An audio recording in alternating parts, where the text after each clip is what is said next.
opening round of the Monster Energy SMX World Championship in Anaheim 1 week ago did not disappoint. Red Bull KTM's Eli Tomac led every lap of that 450 main event, earning his 54th career Supercross win. While in the 250 class, Max Anstey opened his season with a dominating victory for the second year in a row. Now let's head 90 miles south to Snapdragon Stadium in San Diego for round 2 of Monster Energy Supercross. Hello everyone, welcome to Race Day Live, brought to you by Rocky Mountain ATV MC. I'm Justin Brayton here alongside Adam Cianciarillo, and the first round is done. Anaheim 1 is behind us. We had some big surprises. We also had some riders look like it was just back to business as usual.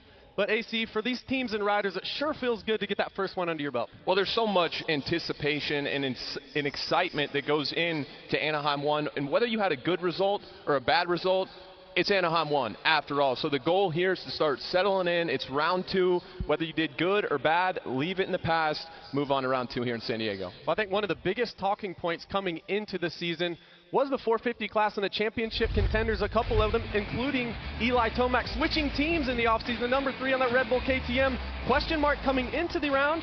No question mark coming out of Anaheim. No question marks at all. He said on Friday at the press conference that his only goal was to prove that he's a championship contender, and if you ask me, he already did that. I've never seen the 3 look as comfortable, especially at Anaheim, as Eli Tomac did. But for your other title favorite, Chase Sexton on number 4, you see big get off in the heat race here.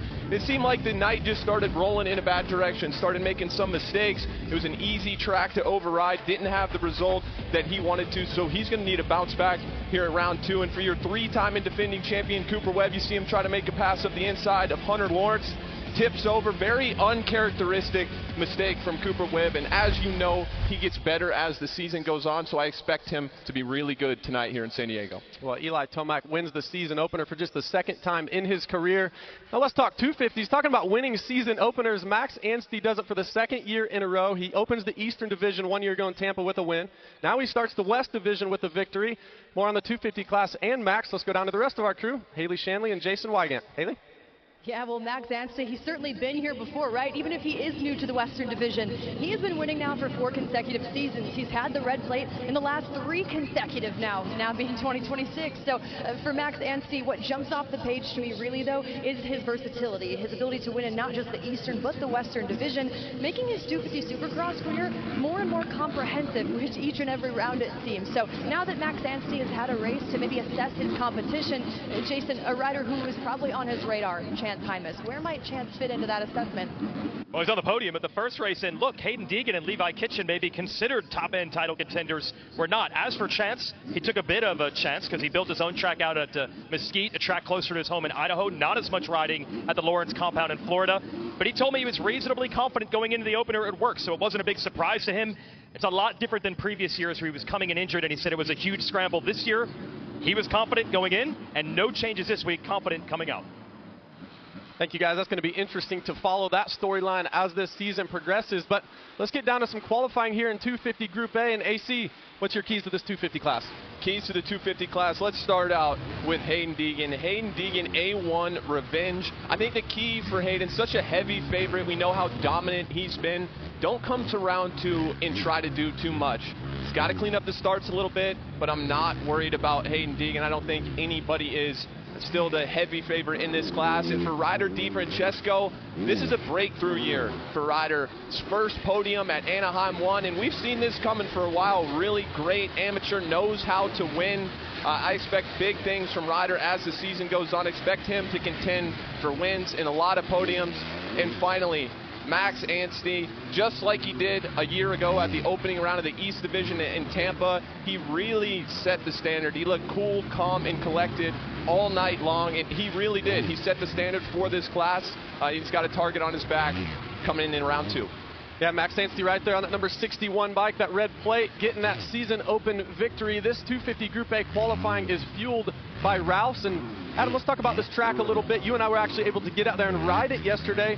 Much different than what we've seen at Anaheim 1 a week ago. A little tighter, maybe even better soil conditions here in San Diego. Absolutely. I was really surprised with how ruddy and how much moisture was in the dirt when we rode it. You see already through a couple sessions, already have a couple ruts in most every turn. And this section right here, JP, we talked about it when we were riding yesterday, but the whoops into the table single, have some more whoops at the end there. To me, that's going to be the section to keep your eye on all day long. Expect to see a lot of mistakes. And also for someone like Max Anstey, who we know is so good in the whoops, that's a great area of the track where you can make up time, make some passes if you have a bad start. As far as the rest of the track is concerned, it's a little smaller of a stadium floor than Anaheim 1, so a little tighter, a lot of bowl corners. Normally these tight tracks, it becomes tough to pass, but I think because there's so many 180-degree turns, we're actually going to see a fair amount of passing. Yeah, and when we talk about lap times in particular, last week in Anaheim we were seeing 106, 107, 108 range lap times. Here today, Cameron McAdoo was in qualifier B just about 10 minutes ago. He laid down a 56. So we're about 10 seconds faster here in San Diego, which is going to mean in these main events later on tonight, more laps, maybe more track deterioration. At any time, any rider will tell you this, but the shorter the lap time, the more laps you do, the longer the main event feels. Oftentimes physically, it's a little bit harder, so great call there, JB, something to keep an eye on.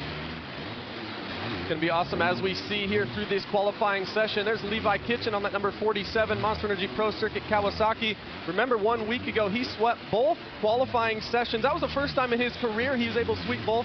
He had the speed to get it done. Unfortunately at the main event, first turn crash set him back, was still able to claw his way back to 6th. And it was a great ride, but you could tell him crashing in the first turn, had a great ride back to 6th. Still, as a racer, on a day where you're feeling so confident, so comfortable, it's a tough pill to swallow. You feel like you gave one away. But as far as what I'm seeing with his riding so far this season, to me, this is the most complete Levi Kitchen has looked in his career. We know how good he was in the start of that East Division before he got hurt at Daytona last year. I think he's back on that form and maybe even a little better. So what do you do, AC, if you're a guy like Levi Kitchen? You know you had the speed, you just had that one little hiccup, but as riders, you can go back, sometimes try and reinvent the wheel after round 1. Not so much for Levi. You think he's on form, no changes during the week?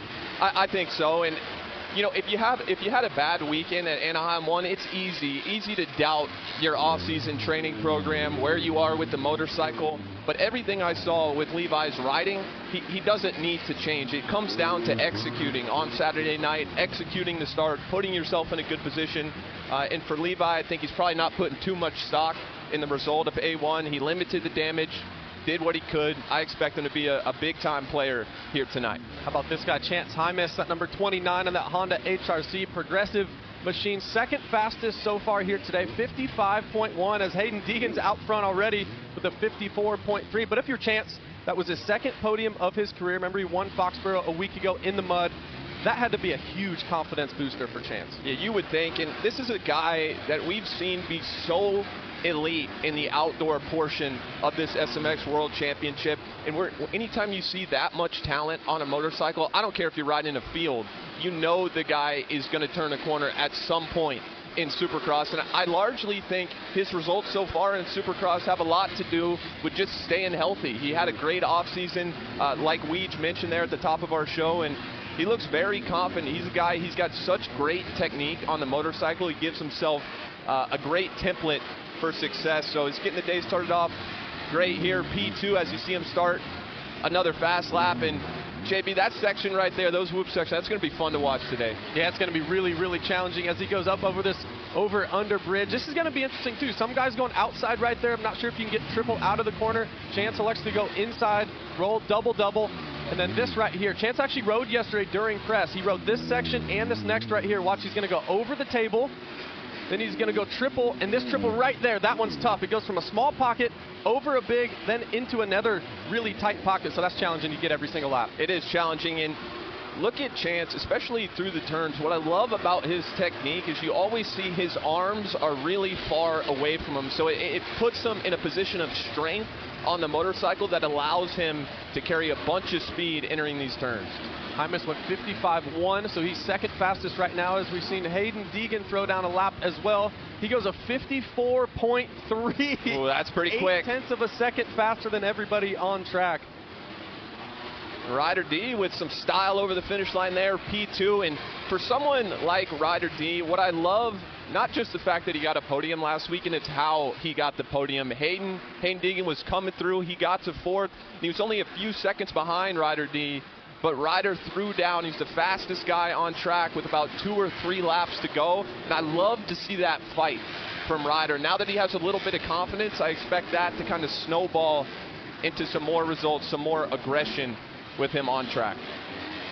Max Anstie so far 8 overall in this session. Looks to be rolling around, kind of just checking some things out. And if you think about Max just 1 week ago, he was outside the top 5 in qualifying. As we take a look at Hayden Deegan right here through the whoops, comes in decent, nice up over the bars, gets over that last whoop, table over. Oh yeah. And then he wheel taps out. Yeah, you know, when we were riding yesterday, I thought about doing that, Justin. I thought about doing that. A little risky for this old dog, but Hayden Deegan making it look easy. And the interesting thing is Hayden Deegan actually has this replica track at his new property. Now, that doesn't mean a lot because we've all built replica tracks. It doesn't mean that everything's exactly to scale, but there is some sort of confidence coming in if you're Hayden Deegan thinking, you know, I've been riding this track all week, I'm going to be good to go. Yeah, absolutely. Just makes you feel a little bit more comfortable. And I think these guys, the off-season, the track you're riding at a training facility, it's so difficult, like you said, to replicate what it's going to be like on Saturday nights. But to have a similar layout, you kind of get an idea of what you're working with. And so far, it's working for the one. He looks good. That lap from the 61 of Anstie bumps him up to 6th right now.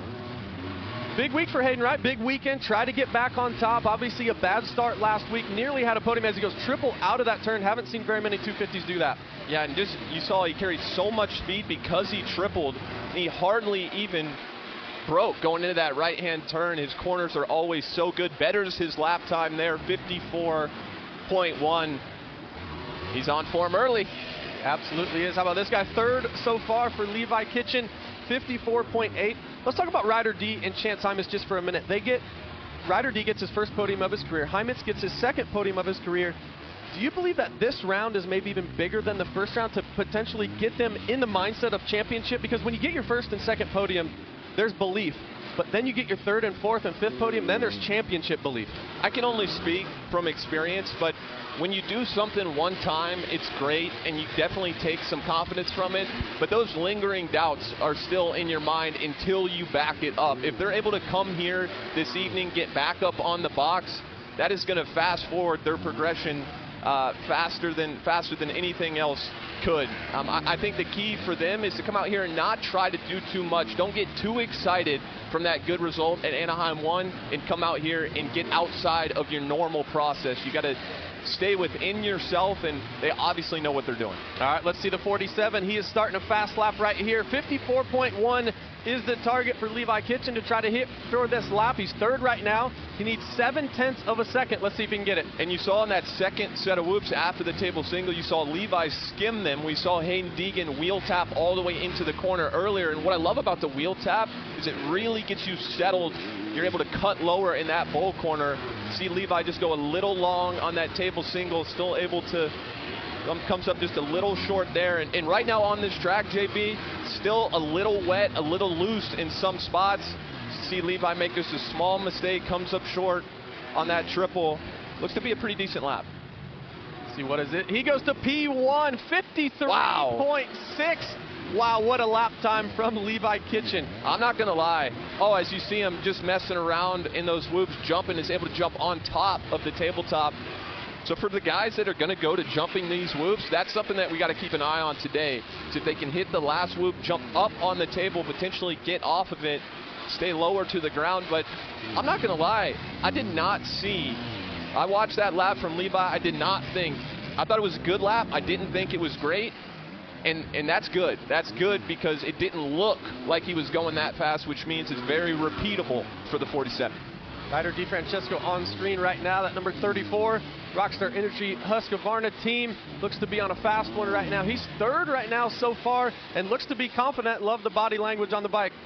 Yeah, you see, just got off, a little off balance, a little to the right there, took a foot off, tried to get himself back on track. Looked like he was headed towards the tough blocks. But Ryder D, I remember even kind of towards the end of outdoors last year, even when he wasn't in peak race form, this guy knows how to throw down a heater, JB. He's got some raw speed in the tank.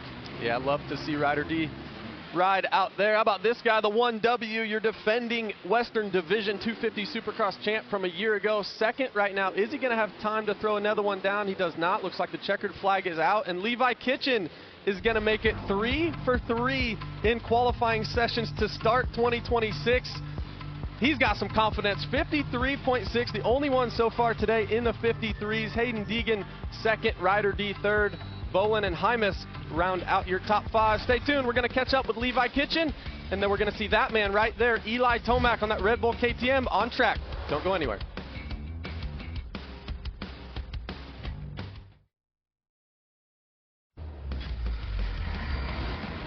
Welcome back to Race Day Live. That was Levi Kitchen, now going 3 in a row, that is. So, Levi, it looks to us that you are on form today. If you would agree, what has you feeling on form in this first session? Oh, man, I got a good night's sleep, and it's a beautiful day in California. So, yeah, I'm just stoked to be here. The track's really fun, pretty technical again, which I like. Yeah, it took a while actually to get going, and I was getting a little worried and ended up getting a fairly decent lap there at the end. So now it's just, I know I got the speed. I need to work on some different race lines because I think it's going to break down a lot. So looking forward to the next practice. Looking forward to the day. So yeah, I'm ready. He looks ready, and we'll keep our eye on those line choices in that next one. So far, so good for Levi Kitchen. Thank you, Haley. What a way to start the day here in San Diego for Levi Kitchen. Like I said earlier, he makes it 3 for 3 in qualifying, so there's no doubt he has the speed. Here comes the 450 guys out there. There's Chase Sexton on the number 4, Monster Energy Kawasaki. AC, what's the keys to these 450 guys? Well, I'm looking for Chase Sexton, a subpar round one. He made some mistakes, didn't quite look comfortable. A lot of rumors, a lot of bike changes during this week, so I expect him to be more comfortable. And I think the key for him is, look, A1 didn't go great, but he knows he has all the ingredients he needs to be successful. So don't come out here and try to do too much. Get back into your process and respond. One of the great rides from last week, and I thought, was Dylan Ferrandis on the Ducati. He looked unbelievable, one of the best guys to me in the Whoop section. Remember, this guy is a Premier Class champion, 2021 Pro Motocross champion, so Ferrandis back in form. And finally, Jorge Prado. What more can we say about Jorge? An unbelievable start to the year, P3 on the box at Anaheim 1, and I don't think he even expected that. So Jorge, we know he is a world-class rider, but I expect the confidence from being on the podium at Anaheim 1 to really speed up his progression. And what I love about Jorge too, he always gets great starts, so he's going to give himself plenty of opportunities to be successful as we go forward in this championship. Yeah, love to see how great Jorge was riding 1 week ago. And it wasn't just that podium. It started early in the day. It started right here in qualifying. He was top 5 in the first qualifier, just outside of the top 5 in the second qualifier, so you know he has the speed. 450 Group A qualifying fueled by Rouse here today in San Diego. Jorge Prado on the number 26 at Red Bull KTM. Last week in Anaheim, Eli Tomac was fastest in the first quali. Chase Sexton was fastest in the second, and Chase was able to qualify fastest out of everybody there. And similar to Levi Kitchen in the 250 class, Chase had the speed. Some mistakes late in the night is why they got the results they did. When I think when you don't execute off the start, and especially Anaheim, it was very slick, loose. When you're trying to make up time, trying a bunch of different lines, trying to pass, you start making some mistakes, you get a little more frustrated, that leads to more mistakes, and next thing you know, you have a subpar result. So it's Anaheim 1, we know it's always a little bit weird, but it's time to bounce back, get it on the right track here at round 2. Eli Tomac, we started the open of the show about this, but a lot of question marks coming in. Eli Tomac was switching teams, Chase Sexton was switching teams, Jorge Prado, Jason Anderson. There was a lot of great riders switching teams, so there were some question marks. How would they perform? What would they look like on the motorcycle? Well, Eli Tomac, there were some question marks coming in, I think, from a lot of people, including maybe himself, that he mentioned in the press conference.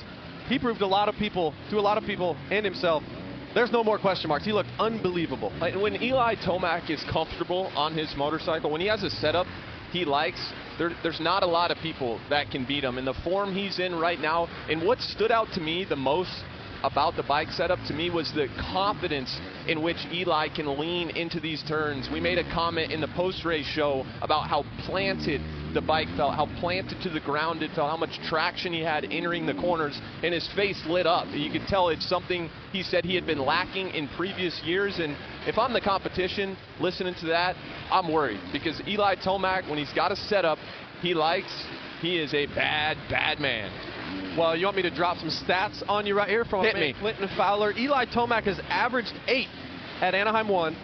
He's averaged 3rd here at round 2. In the last 2 out of 3 visits here in San Diego, he's won. So if you're a competitor to Eli Tomac, he gets better as the season goes on, as we know. But round 2 specifically, averages he's pretty darn good, AC. Well, we've seen that in his championship years. He's a guy that, kind of like Cooper Webb, that becomes his best self as the season kind of unfolds. And for him to start off already in this place with the motorcycle, making the team change in the offseason, it's scary. And if I'm Cooper Webb, Chase Sexton, Ken Roxon, the guys that want to win this championship, I know that I cannot afford to lose too many points early to Eli Tomac, because he's going to be a problem. There's no doubt about that. Tomac on top so far, 54.5. Justin Cooper in second. There's your defending Supercross champion right there, the number 1. Came out, you know what, in qualifying last week, he looked good. He came out in the heat race, made some uncharacteristic mistakes that we typically don't see Cooper Webb make. Typically, if he makes a mistake, it's someone else's fault. He does not make mistakes on his own. Well, he made a couple of them a week ago, finished outside the top 5, but we've been talking off the record. We both think this track suits the number 1. It does, and Cooper Webb is always a guy that is great in the ruts. He's great when the track forces you to get creative with the lines, and Anaheim 1 was kind of an old school track. Not a lot of ruts, really slick, really loose, so not his favorite condition. But I thought, beyond the mistakes, he was riding really well. I didn't see anything majorly off with the way he was riding the bike, so I'm not worried about Cooper. And if you remember here last year, he came into this race very sick and was still able to get on the podium. A little bit smaller of a stadium floor, like I said, some tighter rhythms, tighter turns. That's where Cooper Webb is exceptional, and I expect we're going to see why this evening. Well, Cooper Webb's last 5 starts here in San Diego, 4 out of the 5 of those he's been on the podium, so he's had great results. And the one off the podium was 4th place just a few years ago. So Cooper Webb's one to watch here tonight. Gets a good start. He's going to be absolutely a factor when it comes down the stretch late in that 450 main event here tonight in San Diego. See Chase Sexton getting into this first set of whoops here. I think that's going to probably be the line there in that second set of whoops, just sinking into the pocket between the starter whoop and the first whoop, jumping all the way to the turn, allows your bike to get settled, able to cut low in that corner. I love what he just did there, went inside after the start straight, still able to get that double out of the turn. I like what I'm seeing from the floor so far. Chase Sexton top qualifying here in 2025, and what's interesting, the last 6 years, 6 different fast qualifiers here in San Diego, the last one being Chase Sexton, and Chase was fastest 1 week ago. So look, the speed's never been an issue for the number 4. There's no doubt about that. He's so fun to watch here in qualifying. Let's see what this time is. Chase Sexton comes over the finish. He goes to, see him on there, 11th? That's not right. There's no way. Something must be up with his transponder timing and scoring, because that lap looked really, really fast to us up here in the booth. The number 32, Justin Cooper, solid night last night. We have not seen that yet, AC. You're pointing at it. What was it? That's what you said. That's what you said when we were watching the first couple C and B groups, is you're surprised anybody hasn't tripled out of that corner yet. Jay Coop making it look easy, and you see Malcolm too going outside, going double, triple in that rhythm. How about Malcolm? Dislocated his shoulder last weekend's out here, giving it a go today, and he looks pretty good, JB. This is one of the strongest, maybe the strongest guy physically we have in professional dirt bike racing, period. Well, those of you that tuned in 1 week ago to Anaheim, you've seen that crash, that big crash between Justin Barcia and Malcolm Stewart. We're so thankful that both of these riders are okay. Malcolm Stewart back on track. It's awesome to see the 27 here get well soon to the 51 of Justin Barcia. Hopefully we see him out here sooner than later. Also, Malcolm's dealing with a couple fractures in his scapula, which is very difficult. So you mentioned him being one of the toughest guys out there. He's proven just that today. He has, and just looking at this board right now, how about Eli Tomac? Plus he's over a second faster than anybody else on the track right now, picking up right where he left off. And another thing I noticed at Anaheim, and I know you did too, Justin, Jorge Prado has come such a long way in the whoop section. He looked so solid all night, and we know that's something we see. Hunter Lawrence, big mistake here, is hung up in the tough blocks, looks to be okay, but Prado, man, so good in the whoops last week, and we know that's such a big thing to try to get over when you're learning Supercross. So between his starts and being better in the whoops, I know it's Anaheim 1, and sometimes we get some weird results, but with that combination, this guy's going to have a lot more podiums this year. Yeah, and we just go by the eye test, right? A lot of times lap times are one thing, but the eye test is a whole nother thing. When you watch the 26 ride, he looks good. He looks like he's really stable on the motorcycle. He's very neutral, and the biggest thing when guys come from Europe or when you try to learn Supercross for the first time, is your body can get out of sync. You can get really, really far back in the whoops, and we all know the only thing that can happen from there is you get kicked and you go over the handlebars. So with Jorge being very neutral on the motorcycle, I think his ceiling is very, very high. And look, the only thing that Jorge knows is winning races. Since he was a young kid, he's been a factory rider on that Red Bull KTM team over in Europe. He's won multiple MXGP World Championships, so he's got a bright future over here in America, not only in our summer series in motocross, in Supercross here as well. He does. As we take a look at the 24, RJ Hampshire, another guy who round one didn't go great, had a couple crashes, couple mistakes, but we've really seen him as a big question mark when he moved up to the Premier class last year. We know RJ likes to get a little crazy out there sometimes. Can he translate the consistency he had during outdoors last year and in the playoffs to regular season Supercross? Remains to be seen. Eli Tomac on the 3 right there, just launching over that first whoop. He said, I don't need that whoop to skim these. Oh, I love that. You see, he jumped completely over the starter whoop. He's carrying so much momentum. He's able to get the bike settled. Oh, he looks good. He looks good. Hunter Lawrence back rolling here. He's caught up in the tough blocks, but looks to be on a fast lap right here. Top 5, 4th 1 week ago, was able to have a really difficult battle with Jason Anderson, almost that whole 20 minutes plus 1 lap in Anaheim. But a great start for Hunter. First time he's been in the top 5 to open the season. His best start he's ever had in his career in the 450 class, and he's going to be a factor down the stretch in this series. He is, and the one critique I would have of Hunter's race at Anaheim 1 was the opening laps. He always takes a little bit of time to get into the race, kind of builds into it. He's one of the fittest guys on the racetrack, makes a lot of moves towards halfway, towards the end of the race, but he lost a couple spots early and one to Jason Anderson, and Jason's a hard guy to pass, and he was riding great. But I think had Hunter been able to get around the 21 a little earlier, I think he would have been able to contend for the podium. But regardless, great opener for Hunter. He's right there in the mix, in the top 5, and I do expect him to get his first regular season Supercross victory at some point, and it may happen soon. Absolutely. We're having a little bit of a technical difficulty right now with the live timing and scoring system, so we're not sure. We're in the dark as you guys are at home of who's fastest right now. We do know that Chase Sexton laid one down a few minutes ago. Eli Tomac is as fast as ever. Justin Cooper and this guy right here is on a fast lap right now. Cooper Webb on that number 1. It's a big day for Coop. It's a big day for Coop. I mentioned it earlier. The past several years, he's been on the podium here in San Diego. And right there, that cutting down, that's what we mean. We think this track is really going to suit Coop because these 180-degree turns. Look, right there, so there's ruts all up the turn. Coop says, nah, I don't need those. I'll turn underneath them. The guy is just, you could be 2 seconds a lap faster than Cooper Webb in practice, and you know somehow he's still going to figure it out in the main event. I love this track for him. Like I said at the top of the show, a little bit tighter. He's really good in the turns, like you said, cutting down, one of the most creative guys on the racetrack. And like I said, he looked great last weekend, and that is not his favorite condition by a long shot. So I am not worried about Cooper Webb in the slightest bit. But this guy, 41, and Mitchell Harrison getting in that main event 1 week ago as a privateer. And we all know coming to Anaheim 1, there's always a 1 or 2 privateers that sneaks their way into that main event. Mitchell Harrison was one of them a week ago as Eli Tomac finishes off his qualifying session.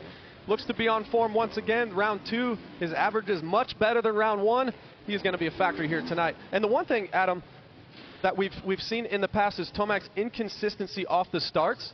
We did have a red flag a week ago, but both of his starts in the main were exceptional. Well, if Eli Tomac gets off the gate, if I'm Chase Sexton, Cooper Webb, Ken Roxon, any of these other guys, I'm having nightmares. I'm having nightmares. Eli Tomac getting good starts, that's a tough man to beat.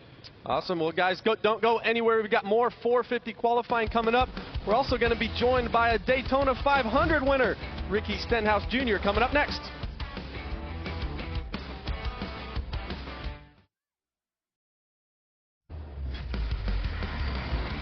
Welcome back. You are watching Race Day Live, and the fastest in that first session for 450s, that is Eli Tomac. Good wherever he goes, but Eli, I know you in San Diego have history. Are you feeling particularly well suited to today's tracking conditions? Because that's what it looks like. Yeah, I'm feeling good right now. Put together a couple good laps towards the end of that practice there. Tried a couple different rhythm combinations. There's tons of traction out there, a lot different than I would say last week in Anaheim. So different track surface, but we're still feeling good. That's Eli Tomac, fastest for Group A, Session 1. Not great for his competitors. Eli Tomac fastest once again here in San Diego. And joining AC and I up here in the booth, Ricky Stenhouse Jr. What's up, Ricky? It's good to be back in San Diego. Last time I was here, I think Plessinger won. He just reminded me of that, so he's pumped up, ready for tonight. But it's always good. Last couple off weekends of the off season before we get kicked off. Yeah, how has the off season been? How's the golf game? Is it all right? The golf game has struggled. I haven't been doing a whole lot of golf, and I actually took this off season to do not much at all, hang out with the family at I like home. that. And, so November, December didn't really do a whole lot, but January's filled up, and we're ready to go, though. All right, AC likes to talk golf game, but how's dad life? Dad life is great. Dad life is great, yeah. It's probably the reason why the golf game is kind of taking a back seat.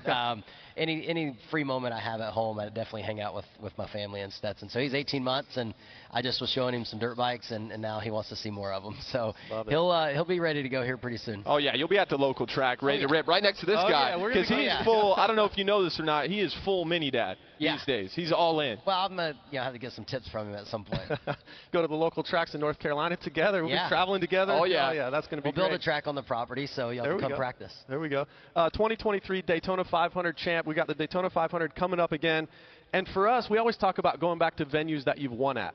Is it the same in NASCAR? When you go back to Daytona, you're like, those vibes just come back? 100%. I mean, it's like Daytona is obviously our A1, right? It's, we have a little exhibition race, February 1st at the Clash. But, I mean, everything is Daytona, Daytona, Daytona. And so, yeah, I mean, it's, you go back to those racetracks, you go in with a lot of confidence, but you also go back a little bit more relaxed, I feel like, because you just feel like, hey, we've won here. We know how to do it. The weight of winning A1 is not on you. So I've spent 12 years trying to win the Daytona 500 and finally did. And so now you go back and you're a lot more relaxed. Speaking of Anaheim 1, what stood out to you? What did you see? Of course, Eli Tomac coming in, proving he's a championship contender right off the bat. Is a crazy race. It is. And I think I was telling Juju earlier, I feel like watching Supercross now, it's really similar to NASCAR. If you don't qualify well and, get that good starting position, it's really hard to come through the field. And I think you saw Deegan, struggle with that in the 250s there. Everybody's good. The caliber of, you say the back 10 is the level of competition is getting better. Their equipment's getting better. The riders are getting better. And so it's just harder to come through the field. It's really similar to our NASCAR races. So, man, it's, here again, I mean, tight track, got to get a good start. One thing that's always stood out to me for you guys in NASCAR that's so much different to us, when we, the preseason or the so-called off-season for us, some guys are switching teams. Eli Tomac and Chase Sexton are on new bikes. They're testing nonstop. And even if you're on the same team, we're testing. We're at the test track all the time. We're cycling. We're in the gym. We're doing all that.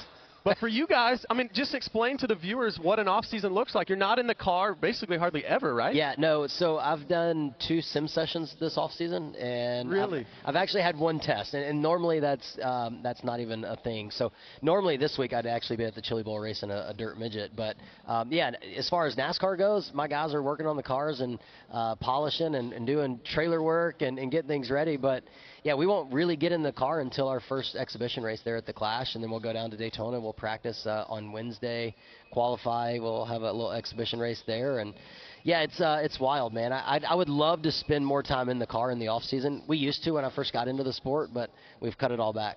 Well, Can you imagine that? No, because Vegas being like, all right, Adam, see you at Anaheim 1. No, because you have so much performance anxiety anyway, or at least I did. You want to be making gains, and you're kind of just in the off season, almost just hoping it's going to work out, right? I mean, you do what you can, of course, stay in shape off the bike, keep your mind sharp, but not actually being in the car. It's got to be a little nerve-wracking. It's nerve-wracking a little bit, but for us, we, as a race team, we're a small race team, so we started the season strong last year and felt really good about it. Then we kind of went through a summer stretch of where we struggled really bad, and so points position-wise, we finished terrible last year, but like we ended the season strong. We kind of had some new philosophies for car setup, especially at the short tracks, and so I was confident ending the season, but then, yeah, you don't really know until you get to the racetrack and you've got all your competitors there. You get the clock and the stopwatch out and actually see exactly where you stack up and how your car's driving. And so I've got to wait all off season to figure that out. So I wish we could test more, that's for sure. Do you have anything in particular, like here in Supercross, a lot of guys will set their motorcycle up for the whoops and then just kind of, the other things just kind of adapt to those, or other guys will set it up for the turns and then you adapt to the whoops. Is there anything on 4 wheels where you're like, okay, turn 1 and 2, I'm going to set it up for those because those 2 turns matter the most, and 3 and 4 maybe you just adapt to? Is that kind of Am I leading to something? Yeah, that may happen on four no. wheels? Yeah, so not every racetrack, but like you got a place like Phoenix, 2 corners are totally different. Normally, if you can get through turns 1 and 2, decent, you really focus on 3 and 4. Texas is another one where car setup is, and trying to get through turns 1 and 2 is a lot more difficult than 3 and 4. So yeah, you're definitely kind of focused on 1 and 2, but not every racetrack is like that. Daytona, Bristol's really similar. Configurations, both ends, banking's really similar. So yeah, you just kind of set it up for the whole track. But some racetracks definitely, road courses, definitely look at corners that lead onto long straightaways, things like that. One of the things I was a professional racer for many years. I still don't understand it. You could have the same motorcycle, say, in 2024 and 2025, have a great setup at Anaheim 1 in 2024, have the exact same setup on the bike the next year, and it be terrible. Yep. So Yeah. how is it for you guys? You obviously had a lot of success at Daytona. You started off last year great. Does a lot of that transfer over this year, or is it basically top to bottom new? It does, because, over the last 4 years, our cars really haven't changed. Back in the day when we were testing, building our own, designing our own spindles, chassis, and our own bodies and all of that, you'd spend that off season, revamping and, just R&Ding everything and getting better in the off season. Well, now our cars are staying really similar. So you look at racetracks every year and you see, like, all right, we go to Phoenix, we know the Penske cars are going to be fast. You go to Richmond, the RCR cars have won the last 2 Richmond races. And so you go to racetracks and your setups are kind of correlating year after year. The only thing that changes a lot is our tire. So Goodyear can change our tires a decent amount, and it will throw us for a loop. So we finished 5th at Iowa. Went back the next year, we were 35th, and didn't change setup. It happens. But the tire changed a lot, and so that dictates a lot of what we do. Iowa, what a great place. Oh, the best. You like Iowa? I like the racetrack, yes. What about the state? I like great. It's a great state. I like the dirt track. Knoxville Nationals That's is right, in Iowa that's right, yeah, and yeah. is the biggest dirt race of the year. So. I'm messing with you. I grew up there. So. Yeah. I love Iowa. You don't have to say that. I would not live there. You don't have to I say like that. the racetracks there. It is cold this time of year. That's for sure. No doubt about it. Yep. Absolutely. We're going to be back on track here soon, but Ricky, let's talk about last week. We mentioned the 450 class, the 250 class. So dominating ride from Max Anstey. I mean, we opened it with it earlier. He wins the opener last year. Now he wins the opener this year. I mean, if you're Deegan and Kitchen, these guys, you're kind of thinking like, ooh, that guy, he's going to be a factor in this title. Yeah, I would think so. I mean, but from a fan watching, I feel like A1 kind of seems like a gamble anyway. Yeah. I don't know. It seems like, and again, I don't know what it is. I mean, for us, Daytona, that's kind of the first weekend we're really back in the race car, and y'all spend all off season getting ready for A1. So it's wild to me that A1 kind of seems like a crapshoot sometimes. But if I'm watching the races and a part of them, I'm definitely nervous. Hey, I think there's more contenders. Everybody's getting better. The bikes are getting better, and so. Yeah, I'm interested. Kitchens laid down a really fast lap there at the end of that session, and I think there's some players, so it's going to be fun to watch that battle for sure. Do you have anybody you gravitate towards, anybody you root for? You don't have to be too PC on here on RDL. No, it's just us. The KTM group always takes care of me when I'm in town, so between Carlos, Frankie, Roger, and all that group, back from when Dungy was on the bike, just always gravitated to hang out with them, and just made me some breakfast. So I love that. Yeah, so now Tomac's over there ripping and looking good, and Prado too, man. Prado and I were just talking earlier. I went and watched him ride, I think in Paris at a local track. What track's in Paris that people ride? Like the outdoor track? Yeah.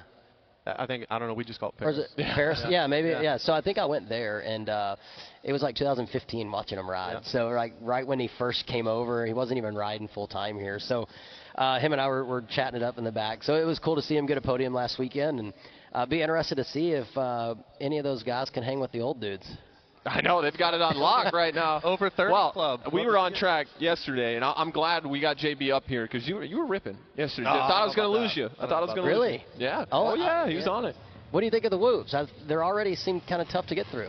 They are really tough, and actually we were talking about it. We're going to break it down later that when you go through the whoops, the last one is really close to that tabletop, and the tabletop's steep. If you hit the last one and get drove into the tabletop, it's not good. So yeah. You've got to really be precise, hop over the last one, and you've probably witnessed it. A lot of mistakes already happening there. Yeah, I was sitting there watching that qualifying session, and, I think Coop's not too far from jumping through him. Yeah. It just seems like by the time he gets to the end, his momentum's gone. But I will say that reason why Tomac was probably at the top was because he was flying through there. Well, I saw Levi, I don't know if you saw it towards the end, he was just messing around. He was jumping through the whoops, and he was able to jump up on top of the tabletop. So if they break down a lot, I expect that to be a line. Getting up and on that table would be really fast. But to your point, JB, I went through the whoops yesterday. I felt great. I felt unreal my first pass through there, and I did not check up at the end like we're talking about before the table. I got my front end deep into the face of the tabletop, and man, I thought I was going to do a backflip. So like Justin was saying, it's a technical, kind of unique section we have. Yeah, 450 Group B qualifier number 1 out there now, and that's the section we're talking about right there. If you slam into that tabletop, you're not going to be able to get all the way over that single. You're going to come up short and totally mess that section up. So a lot will be time gained. Like Ricky was saying, Eli Tomac really fast through that section, and there's a lot of time to be lost as well. But I look for someone like a Justin Cooper to figure out a jump line and jump the last whoop in the first section up onto the tabletop, off, and then nail that second set of whoops. That's going to be fun to watch how this kind of really elevates these guys throughout the rest of the day. But 450 Group B qualifying out there now. There's the number 63, Freddie Norn out there. He rode press a little bit yesterday, looked really, really good on the bike. I think the track may get a little bit faster for Q2. It was a little wet. They put a lot of water on it this morning, and you could see guys, especially in the 450 class, just sliding around in little areas that hadn't packed in yet. So if they do get the dozer out there and tighten up a couple of the turns, smooth them out, I think some guys are going to be throwing down in Q2. Yeah, I was talking to Juju doing the track walk earlier, and says that they obviously utilize dartfish a lot and go back and see the different ways people were jumping through there. Yeah. And I'm sure them as riders are jumping different rhythm sections. You heard Eli talk about it in his interview there. He hit a few different rhythms. Felt like he found the fastest one, clearly did, but like you might go back to the hauler and say, hey, I found something else that is even faster. And like you said, if it gets a little bit drier, I do know that it was really wet. I think I was about 3 feet taller after today. So yeah, it'll be interesting to kind of see how that plays out. It was always really difficult for me when I was racing to go out there and focus on finding race lines. I just wanted to see my name at the top of the board so bad. I couldn't even see. It was just you're a fast lap guy. 120% full sprint. So the hardest thing to do, and that's what guys like, we talk about it all the time, but guys like Cooper Webb that normally not up there in practice, that's what they're so good at, right? Is they go out there, they know how the track is going to develop, and when the track starts to break down in the main event, they've already tried all those lines. How different is a race line in Supercross versus like a qualifying line? Like, what are the nuances that are different? Depends on the dirt, really depends on the soil, but it can be drastically different. Mainly in the turns though, but then the turns, and you would really, we can really correlate from 4 wheels to 2 wheels, but just the angles. So the angles of the track totally change.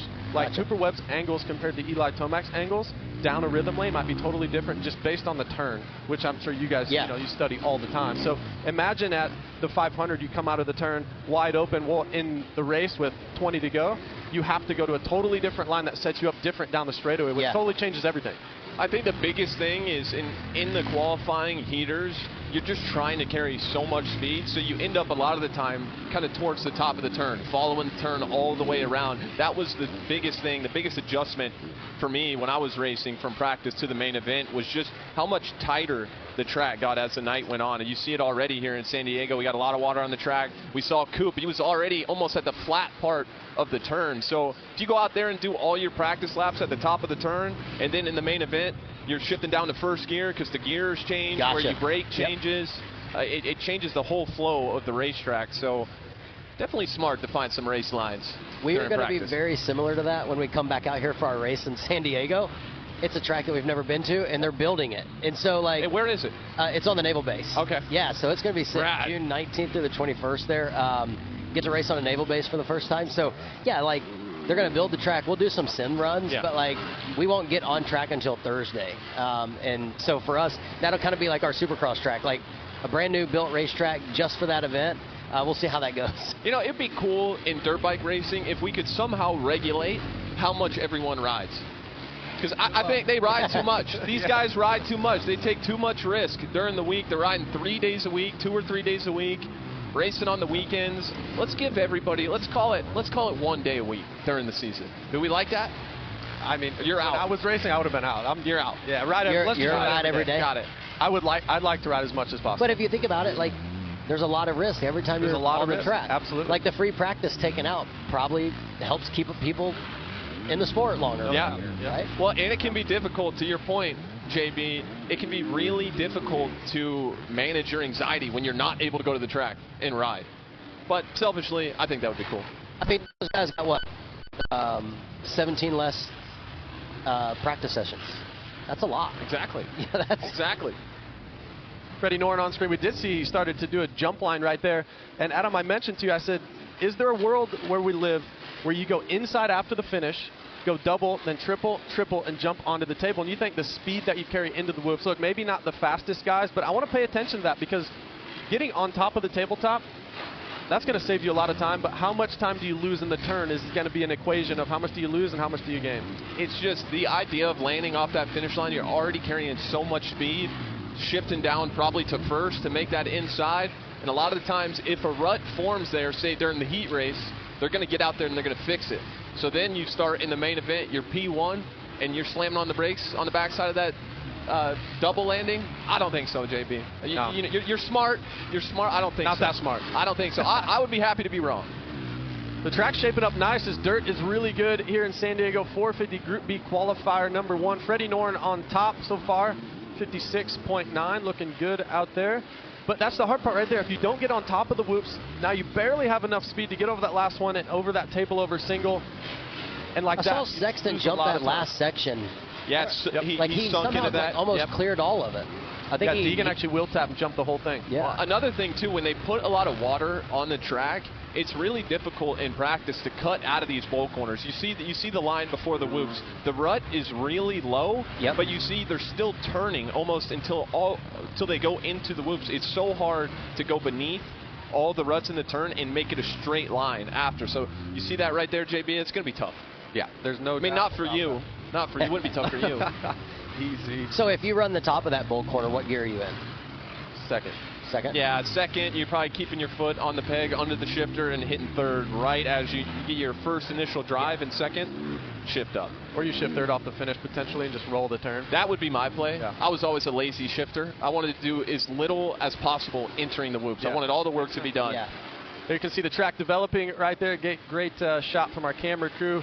Multiple ruts, and that's what we're talking about, guys like Cooper Webb just going lower and lower and lower. But then in the main event, Ricky, sometimes there's a middle line that hasn't gotten used that much, so then the guy who can find that first, there's like half a second in just that one turn halfway through the main event. It's like being growing up dirt racing. That's You know, right, track's yeah. always changing. The guy that can find the line first all of a sudden passes 2 or 3 guys and wins the race, right? And that probably helps you a lot. Yeah. Now, I would imagine. I mean, you know, asphalt's asphalt, but still the line does change. Yeah. There's different lines you can run, and especially with our cars now, we go to these short tracks and we can do some more shifting than what we used to when I got into the Gotcha. sport. So we got 5 gears. You can downshift, and we were at a test, the one test that we had this off season, and my spotter was like, hey, so-and-so's starting to downshift on the long run because your speed was falling off, your tires were falling off, so now you're half a second, 6/10 slower than where you started, so your RPMs are getting lower. All of a sudden, hey, maybe try downshifting and see if that helps. I think stock car racing, to the naked eye, it's so difficult to explain to anybody I've talked to across the racing world, whether it's Formula One or rally guys. They all say stock car racing is difficult. It is Man, it's difficult. got to be hard to explain. Pastrana did, I don't know if you saw, Pastrana Yeah, I did did see a podcast the other day talking about racing at Daytona, Charlotte or something, and I thought he did a really good job of explaining it, and I think it takes somebody from the outside to come in and Right, drive it yeah. to explain it, because I've been driving oval race cars It's since what I you was do. 5 years Yep. old, and so it's just normal. It's hard to explain it, and so I thought Pastrana did a really good job of explaining just all the nuances that go on, into our races. And the margins are so small with you guys, man. I mean, you were just talking about it with these guys, but it's the same for you. I mean, the difference between qualifying first and 20th is like Yeah, so at small. Vegas in the spring last year, we were on pace to be 4th or 5th, and I had to lift out of the throttle in 3 and 4. I got tight, wall was coming up, and I ended up 3/10 slower than what I was going to be, and I was 30th. Oh, 3/10. 3/10. brutal. Yeah. Wow. Yeah, so times are tight. No different than when we go to Daytona here in a few weeks. Qualifying is tight. I'm not super worried about qualifying at Daytona, Right. but you go to Vegas, you go to Bristol, some of those places, a 10th or 2 here or there definitely Makes a lot. can change your race day come Sunday. Just had Cade Clayson on screen. He's sitting 4th overall. Now we got the 63 of Freddie Norn. He is 1st as Tristan Lane actually just bumps him into 2nd, as I mentioned that. And then Cade Clayson goes to the top. But let's see if Freddie Norn on the 63 can throw down a better time. He goes to 2nd, 56.6. And I want to talk about the lap times a little bit, because last week we did 20 laps. It's 20 minutes plus a lap, but lap times are 106, 108 range. Here we're going to do more laps, Adam, which the track will get worse and worse. When you get to lap 20, 21, 22, it becomes very, very difficult. It's always really difficult the shorter the lap time is. And so I think a lot of guys at the practice track back home try to make the track a little bit shorter, because these 20-minute plus 1 lap main events, 15 plus 1 for the 250s, you get a lap time 45, 50 seconds. You're doing 28, 29 laps, and it completely changes the dynamic of the race. So like you said, it's going to be, this track to me is a lot busier. Smaller floor, a lot of jumps, the technical whoop section, tight turns. These guys got a lot ahead of them this evening. This gives me a arena cross feel a little bit. Yeah, compared to some of those bigger Supercross tracks. So yeah, it's in my short arena cross career, I was telling Juju, we were talking about the start line. I was like, man, I don't know. I started on the back row. So back row, love it. Yep. Jay, but you got some experience with the back row. Yeah. Oh yeah. Love me some arena cross back in the day. Do you ride much anymore, Ricky? Or I no? don't. I've still got my bike. Again, waiting for Stetson to get old enough. One of my favorite things growing up was going woods riding with my dad. We did that nonstop every Sunday after church. My dad raced his dirt car Friday night. That's awesome. I raced my go-kart Saturday, church Sunday morning, ride Sunday afternoon. And we did that until I was probably 16-ish. And then once I got in a full-size dirt car, Dad's like, all right, we kind of got to cut that back. Let's focus on this. Don't get hurt out, dirt bike riding. So, yeah, I still got mine. Just waiting on Stetson to get old enough. Love it. Such a great family atmosphere sport we have here in SMX. Ricky, thank you so much for joining us. Enjoy the night. Real quick, winners for today. Dang, on the spot. On the spot. I was not ready for that. I'm gonna go with Deegan is gonna step back up to the plate. I think he's gonna step up. I like that and pick. win. And then I'm gonna have to go with Tomac again. Hard to bet against the 3. Like Love to hear it. Eli Tomac on top again, potentially later on tonight. We're going to go from a Daytona 500 champion, and up next, we're going to have the greatest of all time here in Supercross and Motocross. Ricky Carmichael's going to join us. Don't go anywhere.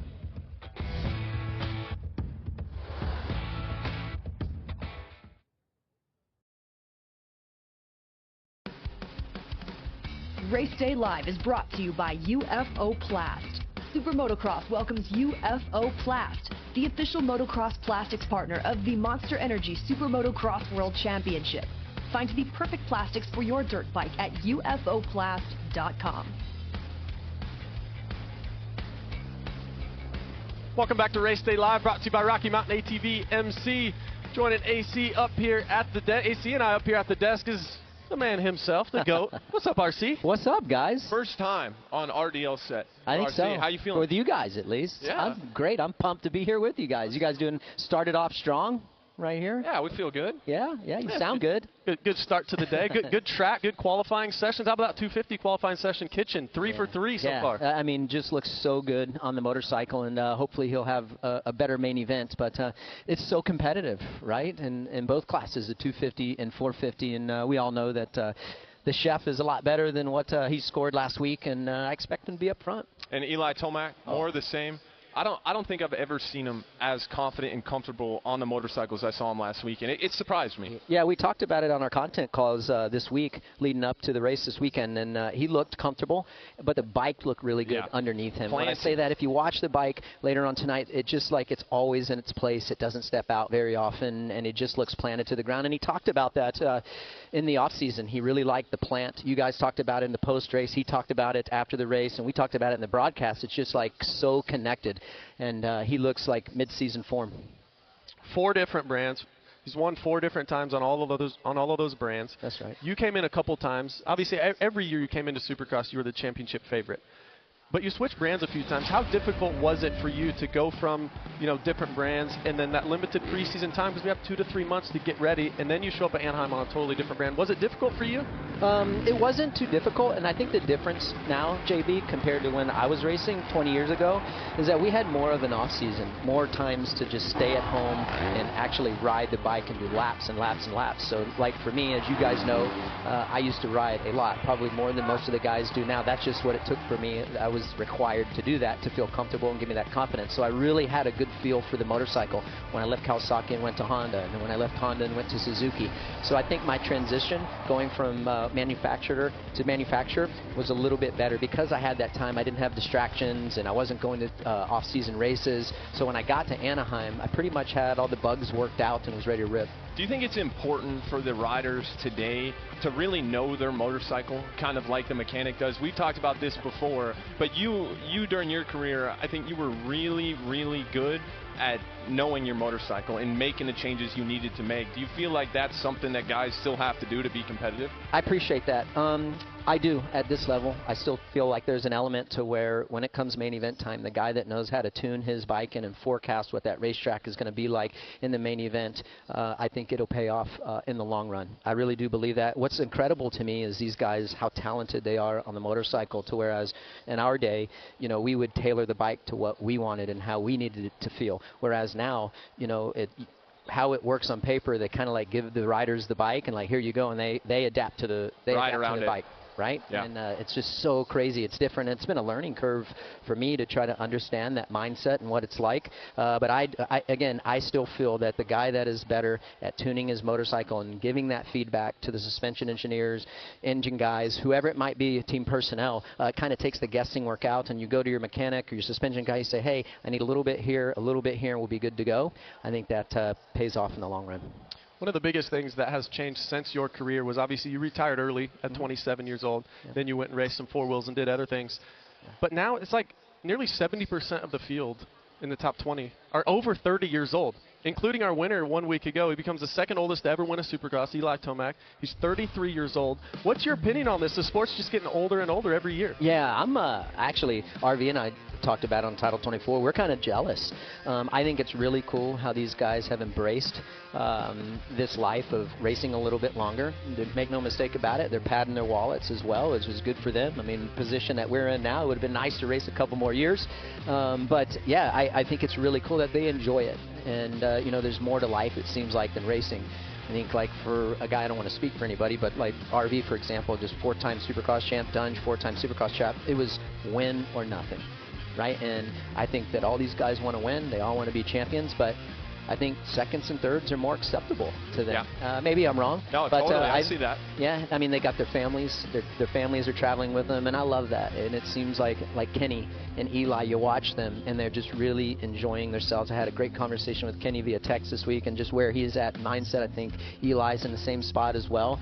And yeah, it's special. I wish that I could have been that way. It would have been cool. No, it's a great point you make, because even watching Eli Tomac after he came back from his injury last year, if he went out there and he just Jet was better, Hunter was better, and he got third, it didn't look like the end of the world to him, right? And it's interesting to me that this old generation thing we have going on is coinciding with the long season too. Like you mentioned earlier, it's a shorter off season, so it just must be a quality of life thing. Well, quality of life, and like I think it's so hard to burn that flame, you know, with how long the season is now, more races, so, and the older you get, their base is so big. So I feel like it doesn't feel like it's a chore to those guys, whereas like we were racing. Certainly for me, the older that I got, everything seemed like less of a chore, so it was a little bit more enjoyable. But yeah, the mindset is different in certain areas these days, I believe. And how about Eli Tomac? His numbers, his career numbers right now are just staggering. We're going to have a graphic for you right here. He's chasing Supercross history, second all-time with 54 wins, 18 behind Jeremy. He's got 103 podiums. I mean, RC, just these stats for him that he just keeps racking up. Yeah. And who knows? I mean, it doesn't seem like it's going to end anytime soon. Well, I don't think it is either. You know, you got to, I think availability is the biggest quality that you can have. And if you think about, I mean, a guy like Jet, he's not out here, and we always assume that he's going to be the next guy to take the sport to the next level. I do believe that, just with his skill and how popular he is, and the guy is unbelievable. But until he can be there every single year, guys like Tomac are going to, they're going to keep racking up those wins. So, like you said, the numbers are staggering, and he's sneaky. I mean, look at that. It's just this unbelievable. It's fun to watch. I love watching history be made, and he's been a lot of fun. What's unbelievable is the guy up in first. Yeah. AC. And 124. Look at those numbers. And retiring at 27 and putting those numbers up. Imagine if we had RC till he was 32 or something. It'd be some untouchable numbers. I don't know. I look back on my career. I threw a lot away in '99 and 2000, self-induced, by the way. But it was a good career. I'm stoked, and here we are, man. You mentioned Ken Roxon. Yeah. Great start to the year. I think all of us maybe didn't expect it, but you think of his numbers. He's won Anaheim 4 different times in his career. You're really close with Kenny. He rode for you for several years, won some championships together. But off to a great start, and, in my opinion, this is one of his best chances to take this thing down the stretch and potentially win this championship, maybe since 2017, when he came in on Honda and was dominant early, then got injured. But the 94 looks really, really good so far. Well, he does. It's no surprise to me. I think we talked about it again. I go back to our content calls. I think the biggest challenge for Kenny, and we all know this, is he's got to take it down to the stretch. He did it in 2016 at RCH there, took it down to Vegas against Dungey, came up a little shy. But if he's able to do that, I'll put him up against everybody. I love his composure. I love where he's at mentally. He's racing for himself. He's doing it because it makes him happy. And again, we all know if he can make it, the biggest challenge is getting to Salt Lake City for the Supercross portion. So that's where, anytime I see him win, like last year he won Daytona. Is that a surprise? No, he's totally capable of that. He's one of the skilledest guys on the dirt bike outside of Lawrence and Sexton that I think that rides the motorcycle. And if he can get towards the end of the series, it's game on. And that's what I'm looking for Kenny. Anything he does the first 8 rounds, he's plenty capable of doing that. I think the coolest thing with Ken, and of course we've got to see it up close and personal, is how his racing philosophy has changed, right? But we were just talking about it. Pre-2017, he was the guy, had all the pressure on him. He signed that big deal with Honda. He was the guy that was going to go in and break all the records. Then he had the crash, had to come back from that. But you've seen how he has found the quality of life, the joy in what he's doing that's made what he's doing now sustainable to me. Yeah, when I watch him, I think of what it was like working with him in 2016, then his transition to Honda, and just how much, like you've talked about, how he's grown as a racer, the people that he's worked with, the advice that he's gotten, whether it was good advice, maybe not such good advice. And he's been able, it seems like, take all that knowledge from everybody that he's learned from different teams and manufacturer, and he's put it all together. And I think what you're seeing is a culmination of all of those parts and pieces coming together, and it's like a perfect fix for him. And again, the age factor, I mean, you guys know, you learn so much. I was a different rider from '99 than I was in 2007, just my approach. More calming almost, like you're a big picture guy. And I feel like that's where Kenny is. It's just he's learned so much and so many good things, and he's been able to decipher what works for him and what doesn't, and you're seeing the best version of him. Talk about the 250 class a little bit. Speaking of age, Max Anstey wins the race and becomes the oldest to ever win the 250 class by 1 day. 1 day over John Dowd. But RC, I mean, what an impressive ride for Anstey. It wasn't like he got the whole shot and just checked out. He had to pass some really, really good, capable guys to get to the front, and then got about a 6 or 8 second lead and cruised it home. When I watch Max, I just feel like, he wants redemption from last year. I don't know this. I'm just guessing. I would think that he does, because I go back to Birmingham before he wrecked. He was the guy. I mean, like, unless something happens, and it did, he's going to win this championship. And when I watch him, because the reason I feel the way I do, he never looks like he's on the edge. He looks totally comfortable. And when you watch other guys that are, competing for podiums, it looks like they're on that fine line, where I feel like Max isn't there. And that's a tough combination to beat. He's very sound on the bike. And again, you talk about that age, man. That's something that you can't replace, is experience. And I think he's got a leg up on a lot of these young guys. But it's a lot of fun. It's a lot of fun to watch the old guys and how they approach racing, and then the young guys, the Deegans, the Kitchens, and the Hymases of the world. It's fun to watch the difference for me. Well, it's really cool. You said it, RC, but two years in a row he wins the Open. In the 250 divisions, man, it's chaotic at the openers. And what stands out with Max to me is, like you said, he's got the age experience, but it's the calmness. And it's the decisions he's making in the race, everything. He's just up on the wheel. It's just like the 250 class. I mean, they're like cockroaches running around all over the places, and then the 450 is synchronized swimming, right? Yep. That's a good one. I haven't heard that one before. Man, I'm going to steal that. It's wild, right? And another thing, going back, I know we're going off the plot here, but like Austin Faulkner. I feel like he's more comfortable racing guys in the 450 class because it's guys that he's raced against. And if you look at his times, and again, the scorecard doesn't reflect just how well he rode. That's what I'm talking about. So last year, he just wasn't comfortable racing those guys, and he's like, it's unpredictable back there. It is, but nevertheless, it's a lot of fun, and I think any of those guys can win in that 250 West division. It's a lot of fun. I mean, who do you bet on? You know, it's just that tight. Kitchen's got some speed, huh? He does. It's he's got to win, man. Like, he's got to get those podiums, and I mean, that's the next level for him. We all know he's got the speed. He's always a favorite to win that championship, and I'm hopeful for him that he can get up there and show these guys what he's really made of. Awesome. RC, thanks for joining us, man. Thanks, we appreciate guys. it. You're always welcome up here, man. Thank you, bro. Always. Thank you. Appreciate you. Tune in later on today, 7 o'clock Eastern time on Peacock to watch Ricky Carmichael and Lee Diffie up there in the booth. Watch the 250 heats, 450 heats, and we're going to go main event racing nearly 9 o'clock Eastern time. In the 250 main, it's going to be awesome to watch. Hayden Deegan versus Levi Kitchen versus Max Anstey and the rest of the crew. And then that 450 main, you're not going to want to miss that one. So many championship contenders there in that 450 class. Before we come back with some more action here in San Diego, let's go down to check in with Haley Shanley. Thanks, guys. First and foremost, I could listen to you three chat all day long, so thanks for that. Well, I am joined by now 3 athletes from WMX presented by Synchrony, which is, of course, under the Monster Energy Super Motocross World Championship umbrella. And joining me, we'll talk to her first, Charlie Cannon. Charlie, you're on a bit of a press tour here in 2026, but I want to know, you're a continuous front runner in this division. What are you expecting from yourself in 2026? I'm expecting great results this year. Last year, I came into the championship quite injured.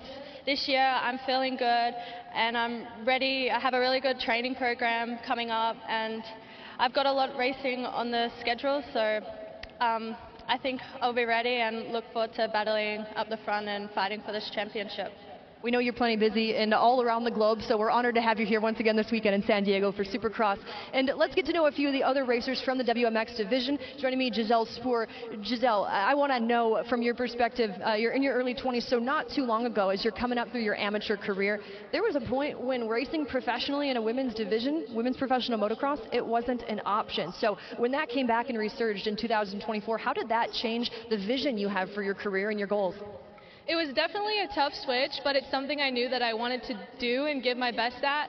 But working full time and only being able to ride like once or twice a week, it's a challenge, but I give it my all and I'm looking forward to see the results in the 2026 season. Just how great has it been to see the continuous growth of WMX coming back? I mean, last year that was a banner year, the TV time and everything. How stoked are you to get back in on that action? Oh, I'm so excited and I'm glad that we have this opportunity and it's really going to grow the industry and helps a lot of future female riders. I'm really excited about the season you have ahead of you. That's Giselle Spoor. And Jaylee Gallagher. Jaylee, it's great to have you here as well. I want to know from you, like, what inspired you to come back out in 2026? I think it's fair to say you were one of the up-and-comers in this class. Yeah, the 2025 season was amazing. I can't wait to be back racing 2026. The jitters before that gate drop is just amazing. It's something I'll never forget, so it's going to be a good year. Jaylee, correct me if I'm wrong here, but you were in the top 10 in the championship standings, so have you defined any specific goals for yourself this upcoming year?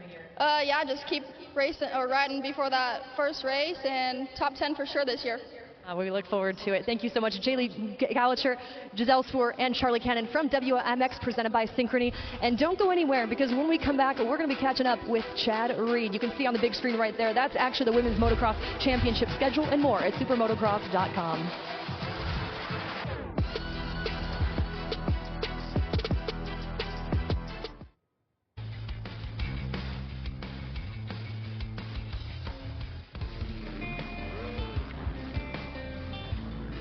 I mean, what are we, 6 years post-retirement? I'm probably as immersed, if not more immersed into the sport than ever before. We're living at a motorcycle track facility. I think it's wet in the bottoms a little bit, and you kind of get that quick snap. Let's work on that in the mains. The sport of Supercross and motocross is something that has been my life. Chad Reed will do it. His second Monster Energy AMA Supercross Championship. Definitely securing his place in the history of Supercross as one of the greatest of all time. Like, if I could go through 7 seasons and change one race, I could be easily a 5 to a 7-time Supercross champion. So keep your way. It's getting better. One of the toughest champions we've ever seen in this sport. Last year I was the induction into the AMA Hall of Fame. I got into Australian Motorsport Hall of Fame. The wins, the podiums, all-time starts are really cool. All right, 10 laps, let's go. Maybe it's a tenth slower, but you can do it the same every time, rather than 2 tenths 1 lap faster, but then the next one you're half second off. And what do I do for Club MX? They pretty much handed over actually all their team, 100% being responsible for coaching and their boot camp, kind of head of performance. Use the track and the power of the bike to extract the speed rather than so much effort on your side. I'm quietly excited about the potential that we have. I think that we could, be a real upset. Puts you in a bit of a, like you're almost overriding the turn. It's a totally different dynamic of waking up and doing it yourself to waking up and thinking, how can I help somebody? It's almost like they land so far right and they pivot so hard and they really come back across the track. I'll be at all the races up until probably end of February, March, because that's when my children need to then start transitioning and starting to go over into Loretta Lynn's qualifiers. You're empty, sis. Huh? You're empty. He's such a great coach, and teaching the why and the how and really understanding how it all happened. The kids put their trust in him completely. I love seeing him bring the best out of people. She won't give him an inch, watch. No, she'll race him so hard. Yeah. I have my moments where I have to say what I have to say, but for the most part, I'm pretty calm. He's coach and then he's dad sometimes. Both, I can't complain. They're both really good, so. They're good kids. I'm proud. Proud dad. He's not his dad, he's a champ. Yep. Was. Do you ever watch his races? Yeah. I'm still the fastest read, so it's all good. For now. Moto is it just teaches you something special. You never get there just on talent alone. You have to work hard. If it all works out, amazing. If it doesn't, at least they learn that you have to work hard, you have to have goals. It's a drug that you just can never get enough of, winning, trying to win. Like that, just waking up with a purpose every day. I do find that I've kind of found my thing where I fit in and helping my own children and then now the kids here at Club MX.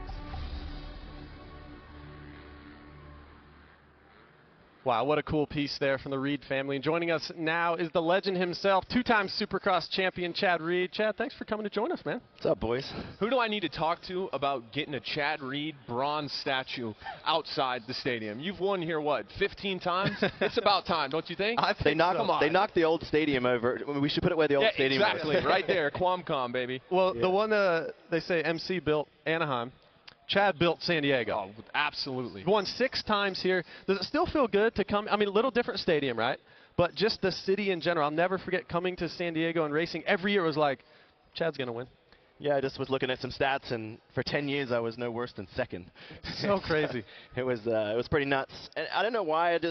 For me, it was always like we started in Anaheim, which were baseball stadiums, and then Qualcomm was always the first football stadium. And I always enjoyed that part of it. I don't know why, but long lanes, big whoops normally always fit my style.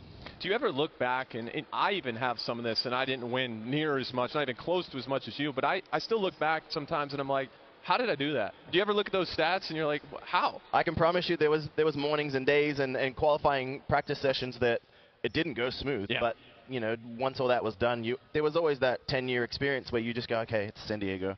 You'd be all right. Close your eyes, have a nap for an hour, and then come back a different person, turn the lights on, and you just remember, old school San Diego. And it just, I don't know, it was always a vibe. I enjoyed the city, I enjoyed the dirt and the stadium layout. I want to talk about that piece that they cover with you and Ellie and the kids. And it gave me chills now to see you as a father and now the kind of the knowledge that you're passing on. And I don't live far from Club MX to come down. We spend a lot more time together than we ever have, really, Chad, because I see you during the week. But just talk about that dynamic of giving back, and now your kids are doing it at a high level. Like, what a special time. It's really cool, and, to contribute to your own children is obviously really special. But, when you start working at that elite level, with the Club MX guys, that's enjoyable for me. Tate's starting to get there. He's starting to ride Supercross more. Their next series will probably sit 2026 out, and we'll ramp up, and there'll be a readout here next year, I think. So, I want to slow play him a little bit on that, give him a good base. But the elite guys, it's a work in progress, because you know how to do it. I can get on the bike and do it. But how do I take all that information and give it to somebody that they're going to take it on? And everybody takes on information differently. So that has been something that I've tried to learn, how I can give it you can always see when you say something and whether they understand or they don't. And so then you start to try to direct the individual information for them. And I've really enjoyed that part. That part is the new challenge for me, not tackling a set of whoops anymore. Were you more comfortable with yourself in race situations, or you get more nervous now watching your guys compete, watching your son compete, your daughter? I think you have to separate it with your children. Yeah. Because I can honestly say, as a dad, with my dad hat on, it's a completely different dynamic. I would imagine. Something that I've never experienced. The emotion that you have tied to your son and daughter racing is something I can't even put it into words. But I must say that Anaheim won last week. I slept just fine the night before, and the day felt really calm, where, the highs and lows and ups, downs that you encounter as an athlete. I want to say I miss it, but I didn't. I miss certain parts of That's it. That's relatable. But you both understand that feeling, and last week went really smooth. Both guys rode really well, and we had no fire drills, and but we had a lot to work on, and we had a good week this week. We talk about the sport getting older. Guys over 30, you were one of them. And then we talk about Eli Tomac and these numbers, and nearly every stat that we see, you're at the top or you're second or third at worst. From the 4 brands, winning on 4 brands, you were the one that did that. Now Tomac has tied you with that. You talk about all-time podiums, wins, like all these things, Chad. So now, fast forward now to today, a guy like Eli Tomac, 32 years old. He's switched to Red Bull KTM, his 4th brand that he's won on now, and starting the season the way he had. Does it make you sort of proud? Because you were kind of the first guy to do that. You were the champion that was still there racing above 30 and getting podiums over 30. It was what I always maintained, and I was always clear. Like, I never understood Ricky Carmichael, Ryan Villapoto and Ryan Dungey stepping away at 26 years old. I didn't even know who I was at 26 years old, and I just love racing. This guy at 26 will throw you in the mix. Oh yeah. I just loved it. I couldn't step away, and I needed to race. It was just what I needed to do. And so to see these guys, it was unheard of. The fact that he's Eli Tomac and he has credentials, but so did we at that point. The fact that he has a factory contract from Roger DaCosta, Ian Harrison, I think is more telling than anything else. Credentials are one thing, but them actually, for the most part, an outgoing, what is Chase, 25, 24? Something like that. A younger guy, and then you bring in a 33-year-old guy, and he answers the doorbell and crushes them all last weekend. So not surprised by last week's performance, if I'm honest. I think through the off-season, I seen Eli was looking pretty special. I think Australia, he didn't look great at World Supercross, and I think that was the heads up that they needed, and he came out swinging last weekend. You look at somebody like Eli Tomac, Ken Roxon getting second last weekend. We were just talking about it with RC, but it seems like we talk about them being older, but it seems like their quality of life, just how they are at the races, they seem happier than ever. Like, they're not carrying around all that expectation. Did you feel that way at all as you raced? Did you lose some of that expectation? I would say that, like, 32 to 38 was when I retired, and then, like, you just know who you are. Yeah. I feel like you know what training works. Your body doesn't change a whole lot, I don't believe, beyond that point. So I think as an athlete, you can do things more repetitive. You know where to hone in. You've kind of been through the trial and error. You've done all the things right. You've done them all wrong, and now you're honing in on how do I really perfect myself and make myself the best part of me. I really think that 32 to 36 is prime athlete. Like we've seen that in a lot of sports. I felt really good in those years, and outside of Eli, I think if Eli wants to show up next year and through to 36, I genuinely think he can be competitive. Yeah, I say the exact same thing, Chad. 32 to 36 was the best I ever felt. Best I felt on the motorcycle, off the motorcycle, at home you're more stable, like you're kind of mentioning. So, yeah, I love to see it. These guys sticking around longer. It's really cool. It's awesome. I really like it. And they're the true heroes of our sport, like they're the guys that are being around a minute, and they're really popular. And I think for me it was always perspective. They have the perspective. Yep. They have the knowledge. They take it on in a different way. They appreciate it. And they're just different people. Like the Eli that I see this year, he's more talkative. He's more upbeat. He's having fun. And I think that's scary for everybody else. Yeah, no doubt. Chad, thanks for joining us, man. We appreciate it. It's awesome to see you back at the races and helping folks like the Club MX guys, and excited to see Tate out here soon. We'll be here. Awesome. Thank you, Chad. Appreciate your time. Up next, the 250 San Diego winner from 1 year ago, Julian Beaumaire, is going to join us next. Stay tuned. Good job, buddy. Good job.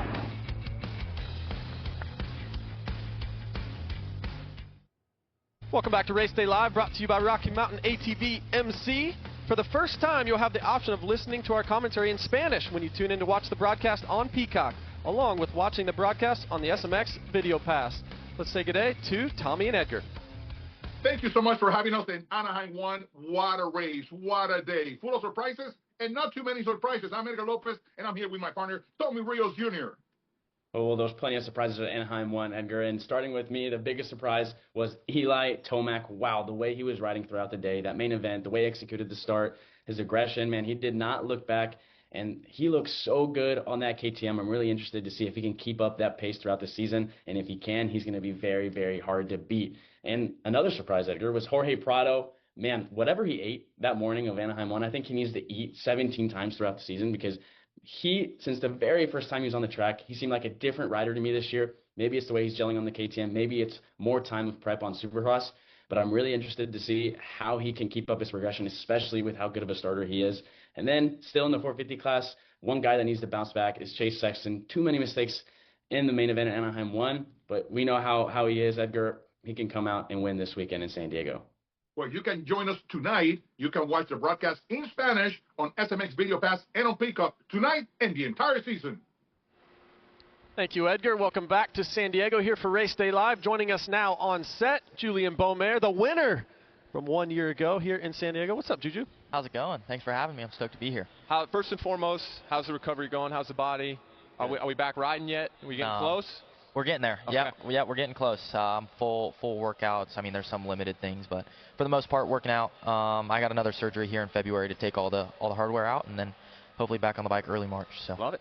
We got to reminisce for a little bit though, because last year you come into Anaheim, there was some talk. You get on the podium for the first time, then you come here to San Diego, and we're like, can Juju back it up? Not only did you back it up, you got your first career victory. So how does it feel walking into this stadium 1 year later? Yeah, this place is special. It would have been nice to show up here today and be riding, but I'm stoked to be here, and this place got a special place for me, so I'm stoked. Was winning harder or easier than you thought? That night it was easier than I thought. I don't know what was with me that night. I felt good. I was pretty content when I was behind Davies, and I think it got tough the last 2 laps when I started, like, I had a 3 second gap, and I was like, oh, wow. I'm going to win this thing. Yeah. I was like, wow, this is real. I might win this. So it got pretty real towards the end, but for the most part, that was actually probably one of the easier races of the season, I felt like. Isn't it crazy that when your instincts take over, it's like on a Tuesday at the KTM track, you're like, man, I was riding so good today, but it's like you didn't even turn your brain on. It was just off of instinct. Muscle memory. Yeah. And then that happens during a race, and you're like, that was so easy. But then the last 2 laps, your brain turns on, and it's like, oh, no, this rut, wait, I've hit this rut every lap. This is tough. You know, it's just like your brain does weird things. Yeah, you get confused a little bit the last couple laps, start making mistakes that you don't think you should be making. But I think also, like, I struggled with it a little bit because you have nights where you get everything you got, and you're like 5th. You wake up the next morning, you're sore, you're struggling. That night, I won, and I felt like I should have been a 6th place guy. So. Yeah. No, the reason I asked that, because I've had plenty of races. You go out there, get a start, you win, and you're like, it wasn't too hard. But there's some races you get a bad start, come through, you're battling guys, you get 4th, and you're like, that's the hardest thing I've ever done in my entire life. Yes, there's no doubt about that. Let's talk about the track here today. You've watched qualifying, obviously, but the dirt seems really, really good. A little bit of a tighter track than we've seen at Anaheim 1. But talk about the dirt, and does it look similar to what you were racing on last year? Yeah, it looks really similar. I think it's going to break down like it did last year. Whoops are going to get tricky, corners are going to get deep, and you're going to start cutting down quite a bit. But I think a lot of it comes with the stadium. It's a smaller stadium compared to Anaheim, and it's really going to funnel down. So a start's going to be critical tonight. So JB is convinced, I'm going to say convinced, that after the finish line, we're going to have guys going inside, flat part of the turn, jump through the whoops, on top of the tabletop, and off. Can we put that to bed right now? That's not happening? I didn't have the inside part on my playbook. Yeah, I didn't have the inside part, but I definitely think for sure you could possibly jump them and then get on. The only difficult part is if you go 3-3, you're not. It's like a double. Yeah, you got to have to double in. Yeah, so to find a rhythm through the whoops to do it's going to be tricky, but yeah, maybe the inside's possible. I went from asking the question to now being convinced. So folks at home, that's I just asked him earlier. So what do you think about this? But now I'm convinced. So if the corner gets how it's getting in qualifying, for sure, I think it's going to be an option. He's on my side. Yeah, the winner from last year. No, totally. Look, I'm irrelevant. Yeah. Let's take a look at the track map. Yamaha brings it to us each and every week. AC, walk us through it. You and I were able to ride it yesterday, but this first turn, man, this is going to be tricky. It is going to be really tricky, especially you have this little rise. You go to the backside of that berm, too, so I expect some guys to 3, and you get a good start. Don't have anybody next to you like we saw Jorge do last week. Get that 3 into the rhythm. Another really tricky rhythm here, and there's a lot of time to be made up in these tight turns. We saw Cooper Webb cutting down earlier. It's going to be a really technical section, but this is a section we've been talking about all day, and we're going to continue to talk about it. These whoops, you can't just come in, click fourth, and turn your brain off. You really have to be locked in, getting into that pocket before the table single. And we saw some guys playing around with some different lines in the second set of whoops. Some guys just wheel tapping, jumping all the way into the turn. And all 3 of these rhythm sections, there's a few different ways you can do them, which you don't often see on a Supercross track. Most of the time, everybody's got it all down after 5 minutes of the first practice, so it's a cool, kind of unique track in San Diego we have here. Yeah, it's going to be fun to watch. Like Julian mentioned, a lot of cutting down in these turns, similar to how he got the victory here 1 year ago. But Julian, last thing for you. 1 week ago, the 250 class. Look, you raced these guys last year. You and Hayden went toe-to-toe to start the season. What's your kind of assessment of the 250 group of guys after Anaheim? Yeah, I mean, similar start to the season that Hayden had last year. Bad start in the main event and had to fight through the pack. Anstie looked really well up front. Got out front early and just rode his laps. Ryder D looked good. I think after a good weekend last weekend, he can have another good night tonight.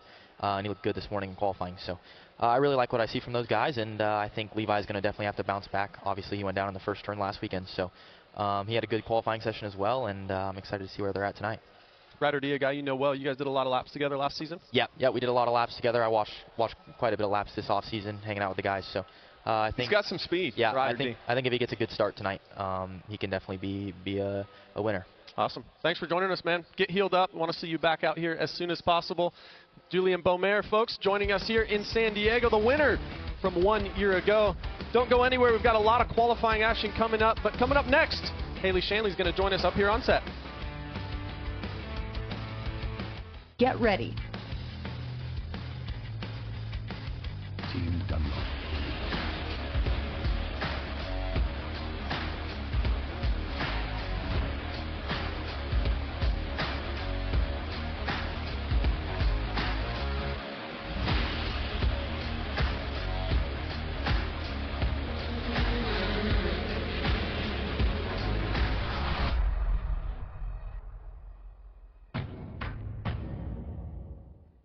All right, we're here with a Dunlop elite athlete. This is Mela Herrick, 16 years old, out of Colorado.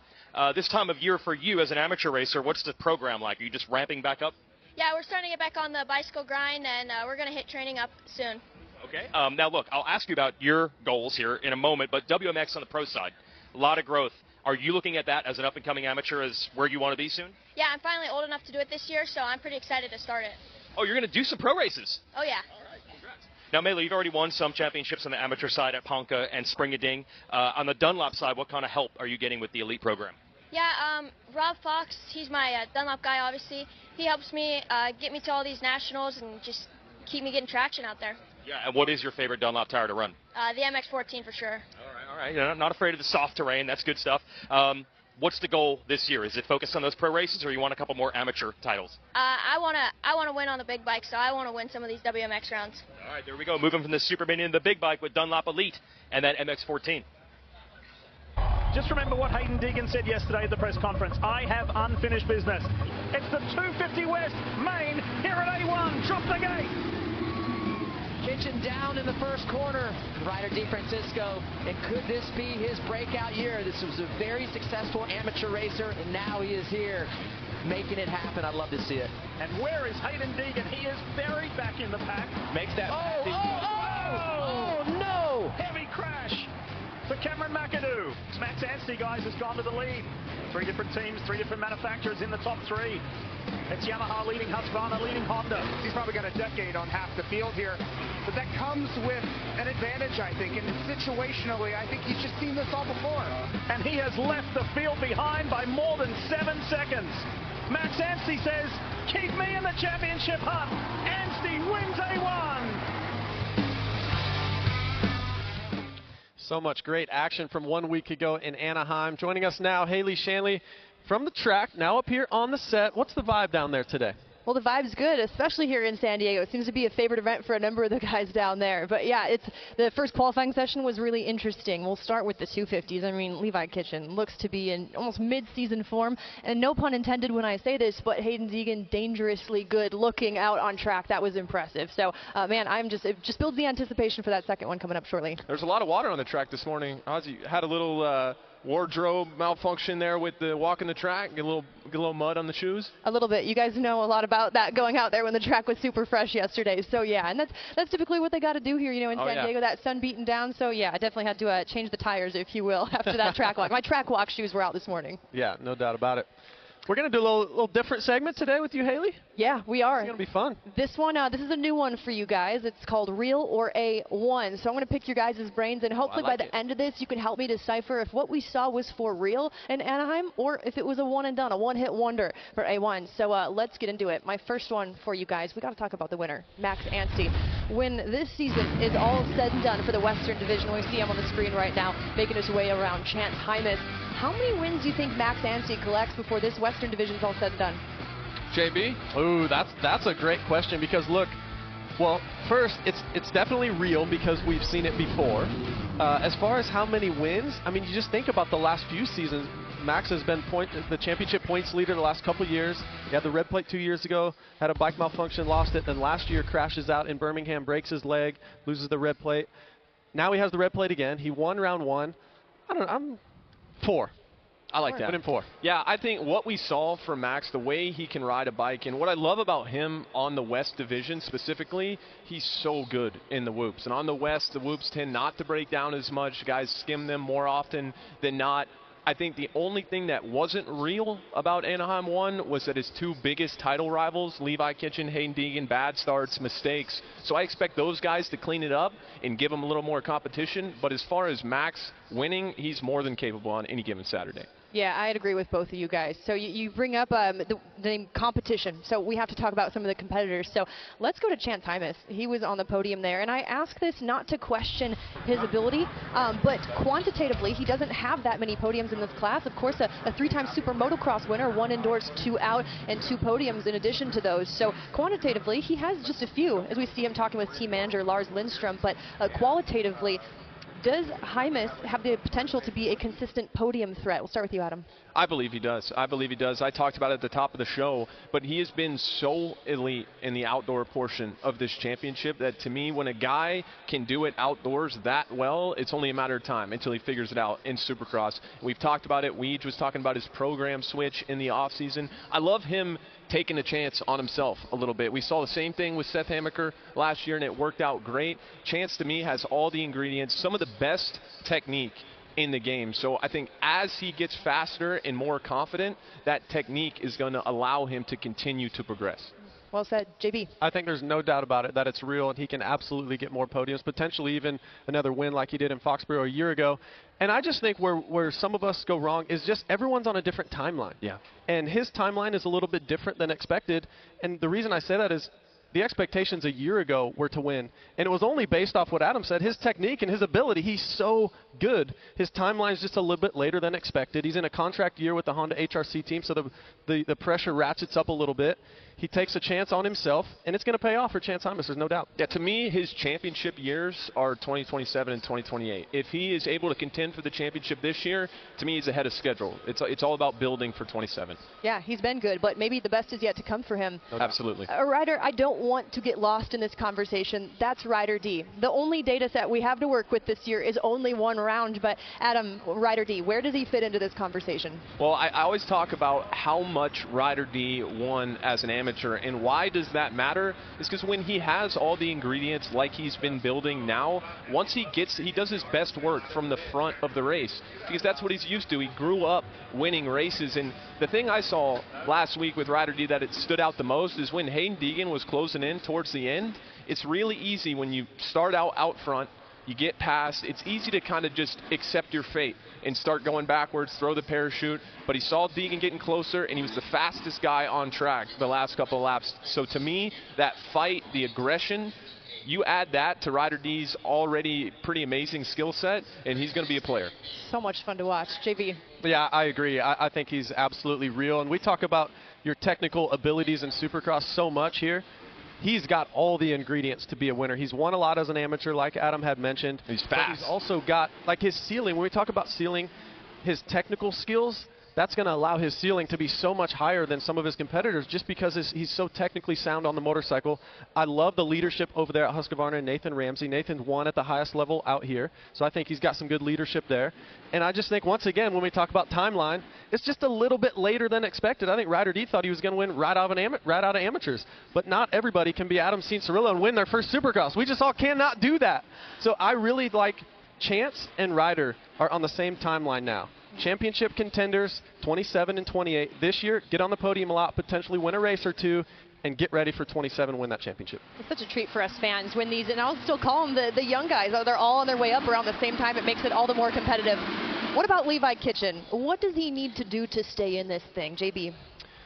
Just get to the first turn. I mean, it's literally as simple as that. He is so fast. He's so good on the motorcycle. He's won multiple races before. He has everything that it takes to win this championship. He's just got to get through the first turn clean. It's as simple as that. Yeah, it really is all about executing. And you have to think, last week, I've never seen him look so good in qualifying. And you're not always going to have those days where you come out and everything just goes great. But Levi was having one of those days. And I would think, if I'm him, you felt like one got away from you a little bit because he had everything he needed to win or at least challenge Anstey in that situation last weekend. But I'm not worried about Levi. To me, this is the most complete version of Levi Kitchen we've ever seen. It's only a matter of time till he wins.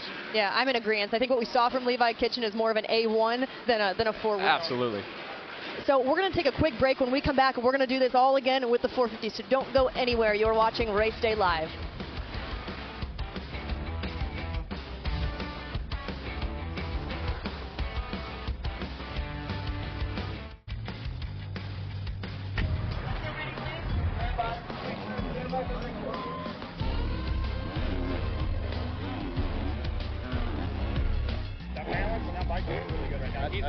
But you don't know what coast you're racing yet? I mean, I just keep telling them I'm racing west. Let's put a 51. Drop it on the radio real quick. I'm just going to put that, take a tooth off the back. Have you feel it? Yeah, let's do it. But it's going to change that chassis, right? So focus on the gearing feel versus any chassis changes. Yeah. If I drive hard into something, it recovers quicker. Oh, he's thinking about it. He's thinking about it. Here we go. And it made me uncork a 4. So I saw that. Last year, you and Deegan got into it a little bit. How was you guys all good? Well, probably not, honestly, but it's all right. I think what I did helps me as far as just like what people think of me. Maybe like they won't really push me around as much. Yeah, no, you need to take control of the respect that people give you. At the end of the day, one day y'all have to get along at some point. Listen, you guys are gonna be racing each other for a long time. You want to deal with that the whole time? No, you don't. Yeah. The whole thing, I always thought it was like, dude, I'm not trying to create enemies. I go third through the rhythms, and now third through the rhythms on that gearing. It feels like the bike's just as free as can be. It's just that. I'm gonna go try to take a shower in the sink over there. Ew. I gotta go straight to LAX. I'm disgusting right now. I don't know whether to shower with the fire hose. Cam says water bottles. I think I like that idea the best. Levi, I think you should go middle seat, row like 32B, and just go dirty dog, and just let the whole flight pay for it. Yeah, command. No socks, and take your shoes off. Why don't you just go full fan base and wear your jersey? You Levi Kitchen? Yeah. Oh, I just read your battle.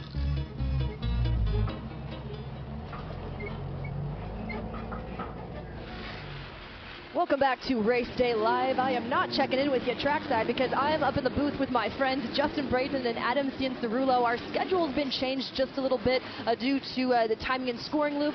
During the 450A group, they actually lost power at the finish line, of course, where that scoring loop is, and that was at the 2-minute mark of the session. So how does that affect our schedule? Well, just a little bit off the pace, and then in the 450A group, they are going to be adding minutes onto that because, again, the timing and scoring loop lost power about 2 minutes into that. So more on that in just a second, but for right now, 250 Group C qualifying is on track. But while I'm up here and while I have these brilliant minds next to me, I think we still have to talk 450. Let's do it. 450, we're going to start out strong here. Eli Tomac big winner. He's good in San Diego. 2026, is it Eli's year to win? Adam? I think based off what we saw at Anaheim 1, I don't see any reason why he can. He said on Friday at the press conference, he said, if anything, he's here to prove he's still a championship contender. And I think last year, towards the end of the year, I can understand how you could interpret his inconsistent results as maybe just getting a little older. You got the young guys coming in, up in the pace. But we forget how good Eli was in Supercross before he got hurt last year, and add to it that he's so comfortable on the KTM, and anytime Eli is comfortable on the bike, it's pretty much limitless what he can do on the motorcycle. So yes, it's A1 and things are always a bit weird, but based off what I've seen with Eli, there's no reason to believe that's not going to continue. JB, is it for real? It's absolutely for real. And look, for me personally, I had a couple question marks coming in. The first one is, he's 33 years old. The window of opportunity starts to close in a little bit. And the biggest thing that for me that happened was my window for comfort on the motorcycle on each track every weekend got smaller and smaller the older I got. Well, couple that with, now he's switching teams on a motorcycle he's never ridden. So that was my only question mark, those two things. Well, testament to Red Bull KTM, they've gotten Eli comfortable extremely fast in this offseason. He looked incredible at Anaheim 1. Age is not a factor for him. We had Chad Reed on earlier, and he mentioned 32 to 36 is when he felt best. That, for me, is when I felt best physically and mentally as well. So he has a motorcycle that can do it, that he's very, very comfortable on. It's his year. There's no doubt about it that he can be at the top winning these races week in and week out, as we see a guy go down right there awfully hard in that rhythm section. Oh, man, that is the 155 of Dylan Kuna. Man, we see the caution flags are out. We'll see if he's going to pick that bike up and continue. Of course, he is going to call it a session. Again, our 250C group on track right now. So, okay, we've talked Eli Tomac. I'm going to stick with you, JB, first for this one. Ken Roczen. He always starts these seasons so strong. He's a perennial front runner. Can he push hard all year long? I've publicly said that I believe this is Ken Roczen's best shot to win this Supercross championship. The one thing that's eluded him for his career in that Premier Division since 2017. Now he signs with Honda in 2017, comes out, dominates the first couple of rounds. We all thought it was like today's Jet Lawrence, right? Like he's going to take over the sport. He's going to win for the next several years. He gets a big injury. That sets him back.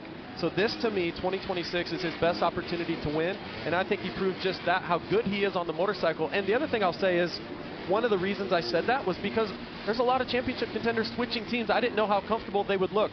Well, Eli obviously looks very comfortable. Chase has a couple things to iron out on that Kawasaki, which I'm sure he'll get figured out maybe even today, right, or tonight, and win the race. But I think Ken Roczen has a very, very viable chance to win this championship. Yeah, and to add to that, he has completely reinvented himself post 2017. We were just talking about it with RC, but there's a calmness about Ken that he's very level-headed on a day-to-day basis, and with the competition, with it being so close at the top, it's going to come down to not having too many bad races. And with Ken in his mind, I believe this is the most mentally strong he's ever been. And I think that's really going to help him later in the season when you really have to put the charge together. We've seen him fall off before in the past, but just where he's at mentally, how much fun he's having on the motorcycle. He gets along really well with his new teammate, Jason Anderson. So I think all the ingredients are there for Ken Roczen to prove everybody wrong and take this thing all the way to the end. Yeah, it's such a good energy with the Roczen family and that entire operation over there. Okay, this is a good question. I've seen a lot of back and forth on this next one throughout the week. Can we expect more podiums from Jorge Prado? Adam? Absolutely, and I'll tell you why. One, we talked about it last week, but he looked so good in the whoops. He obviously had a great offseason back on the KTM, and he gets great starts. So he's going to have so many opportunities, and it's not always going to come as easy as it did at Anaheim with some of the contenders making mistakes, as we see a big mistake from the 260 in the whoop section there, starting to get a little slick. But for Jorge, because he gets out front so often, he's going to give himself tons of opportunities to be up there. Yeah, those starts so critical. JB, your thoughts? Absolutely, he's going to get more podiums, and I have three reasons why. The first one here in Supercross, starts. If you're a great starter like Jorge Prado, you're going to put yourself in great position each and every week and have opportunity. The second thing is his belief. The only thing Jorge Prado's ever done in his life is win. He has that belief to win. Now, I'm not going to say he's winning a Supercross this season, but he's going to have opportunities to win races, and that, I think, will put him on the podium in a lot of top fives. And the third reason is, a lot of times when guys get good starts, maybe they're not jumping certain rhythm lanes or they don't have the whoop speed. Jorge Prado has both of those. So where's the weakness? His bike looks great. He's got the belief. He's a great starter.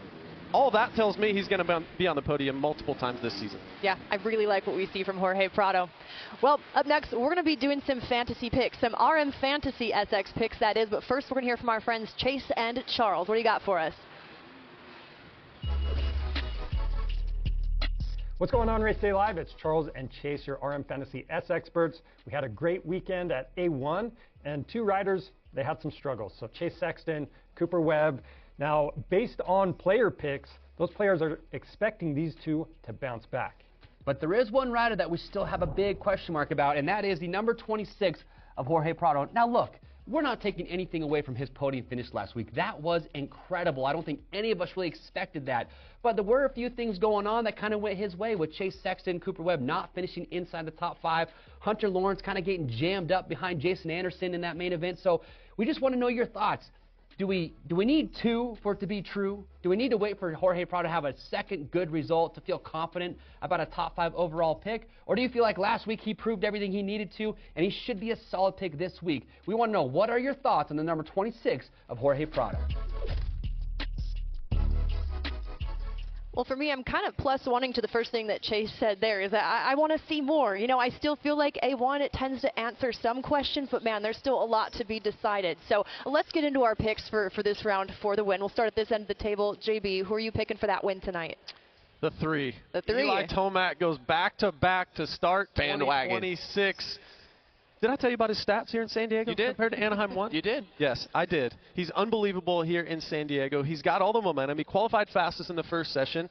It's Eli Tomac. Yeah, that's like a safe that. pick. What do you think? For me, it's Cooper Webb. And look, last weekend I talked about it earlier, but it was not his favorite condition. Really slick. He likes when it's ruddy. You can get creative with the lines. This track is a little bit tighter. There's going to be a lot of ruts, some technical sections it's going to break down. He's going to get creative. And we know Cooper Webb gets better as the season goes on. So I got the 2. Yeah, or the 1, I should say. The Number 1, our reigning champ. Totally. Well, our next teammate, Jason Wygant, is down in FanFest. Jason, who is your pick for tonight? All right, guys, my Rocky Mountain fantasy pick for the win. I'm going to go with Chase Sexton, and I know if you look at last week, that would seem like a strange pick. Look, it's Chase Sexton. He could win any race at any time. But more importantly, I'm a big believer that round 1 is a crazy one, and it is possible for someone to bounce back in a huge way from round 1 to round 2. So I'm going to test that theory here in San Diego. All sound picks, guys. Again, this one is so tough in my opinion, but all this love earlier in this segment for Ken Roczen, but no one picked him, so that's who I'm going with tonight, and I'm going to keep it very simple for you. I think he is just impossible to count out, especially so early in this season, so I like Kenny's odds tonight. Solid. Yeah. Solid. Well, it's going to be a good one there. You see it on your screen. Eli Tomac for Justin's pick, Cooper Webb, Adam's pick, my very own Ken Roczen is who I'm going with, Chase Sexton for Weege, and the fan pick for tonight, Eli Tomac. So I think you guys could all be and I just seeing eye to eye today. Yep. Yes, yep. I think we could definitely be onto something. Well, don't go anywhere. We have more action from qualifying coming up next.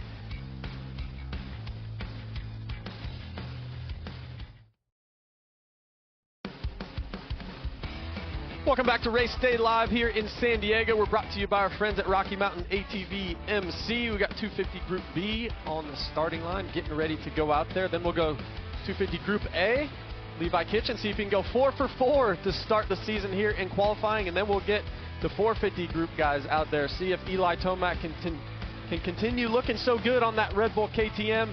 What about Chase Sexton? See if he can qualify fastest here in San Diego like he did 1 week ago. Speaking of Chase Sexton, let's go down and check in with Jason Wygant. Well, we all know starts are a massive part of the game in SMX, and we also know that the Lawrence brothers and Honda, the last couple of years, have been some of the best starters in the game. Now, I can't tell you all the secrets because they're not going to tell me, so I can't tell you, but I did learn a few things. So this team uses a company called Get to build their ECU, their electronic control unit, and they have a launch control. So you will see Hunter Lawrence before the gate drops with his left thumb put the bike into launch control. That's going to do a lot of different things, but the one thing they can tell me, and I can show you, is this digital tachometer. Every bike has a perfect RPM to launch, but when you have 21 other bikes next to you on the starting line, the riders can't hear, so they don't know what RPM they need to reach. This light in his peripheral will tell him, you're at the correct RPM, leave it there. Makes a big difference. A lot of teams have similar variations of this, but it's something to note when you see the starts tonight. Awesome. Thank you, Weeds. That is great to see. And that start ever so important, getting launched off that metal grate over that plastic piece. If you notice that Monster Energy and Bass Pro Shops, that plastic piece, that's a big part of getting a great start out here. Your tire's going to spin, and then once you hit that dirt, how quickly do you launch forward? Adam, for me, doing starts as we're going to see this Group B come off that gate, that plastic piece is always so difficult because you get so much wheel spin. You get so much wheel spin, and then you get a ton of traction when you hit the dirt, and especially on the 450s, it was always so difficult for me to keep the front end down. So that's why you see the whole shot devices, as you see a big crash right off the rip here in that opening rhythm lane. You see the whole shot device pull the front of the bike down so far, and that's just to try to get as much power into the ground as possible without looping it.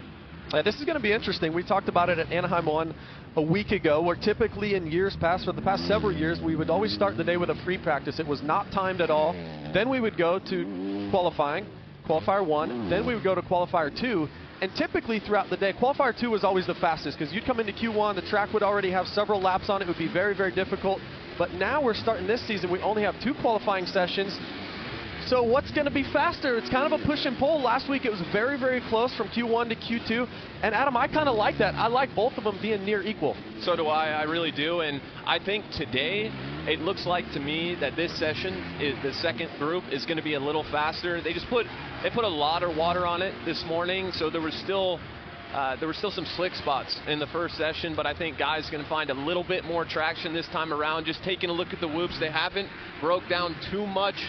I do not see the jump line coming to fruition anytime soon, but man, we have a beautiful track here in San Diego, traction galore, and as a rider, these are the conditions you have the most fun on. Yeah, and how about these weather conditions here? I mean, this is unbelievable. Sunny and 70, almost going to be 80 degrees here today, which is why the track crew went out there, put some water on the track to make for great racing conditions later on tonight. So you're ready to move back to California? I love me some Southern California weather. I miss it. House just opened up right next to me. If you want to bring it in, JB. Might have to think about that. Yeah, why not? Appreciate the invite. Yeah, let's go down to Jason Wygant with an update on Cameron McAdoo. Well, a little bit of breaking news from the Monster Pro Circuit Kawasaki pit. Cameron McAdoo did not score points in last week's main event, so he was put into the B practice this morning. The team argued the case that he should be in A, and they're actually going to let him go out in the A group for the second session today. So I talked to Cam about that. It was tough this morning to be in B group because the track was very muddy. To actually watching practice now, the session he could have been in and saying, no way the track is now, I might have been better off in B practice the second time around. Yeah, thank you, Jason. It's always interesting which one you want to be in. The track looks pretty fast right now. But if you're Cameron McAdoo, you've won races multiple times. You've had the red plate multiple years. You want to be around the guys that you're going to race with. And look, these guys are great athletes. They're really fast.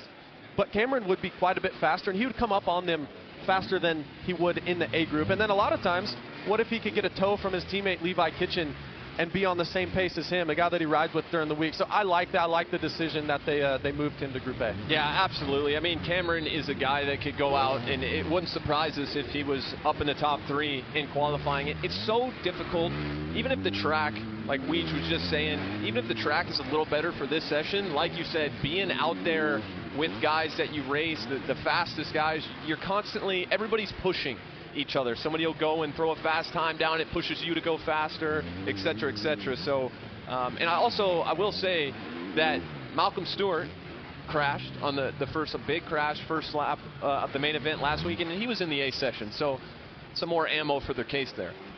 Absolutely. There's this right-hand turn into the whoops. Let's see what the 173 of Hunter Schlosser does through here. Gets on top to see if he can get over that last one right there. He does that. He does that nice and neat. Oh, that was clean. Over the table, over single. And then we will see guys like Hayden Deegan just launch that last set of whoops and just wheel tap all of them. I think that's the best line because that corner is going to probably get ruddy. It's going to be rough near the top of the turn. And if you can get both tires settled and be able to cut low in that bowl corner, those are the small little marginal things that you have to do every lap correctly in order to win one of these main events in either class. Schlosser's got a good lap going right now. He's 4th overall in this session. The 58.0, 56.4 of Aiden Shive is on top right now.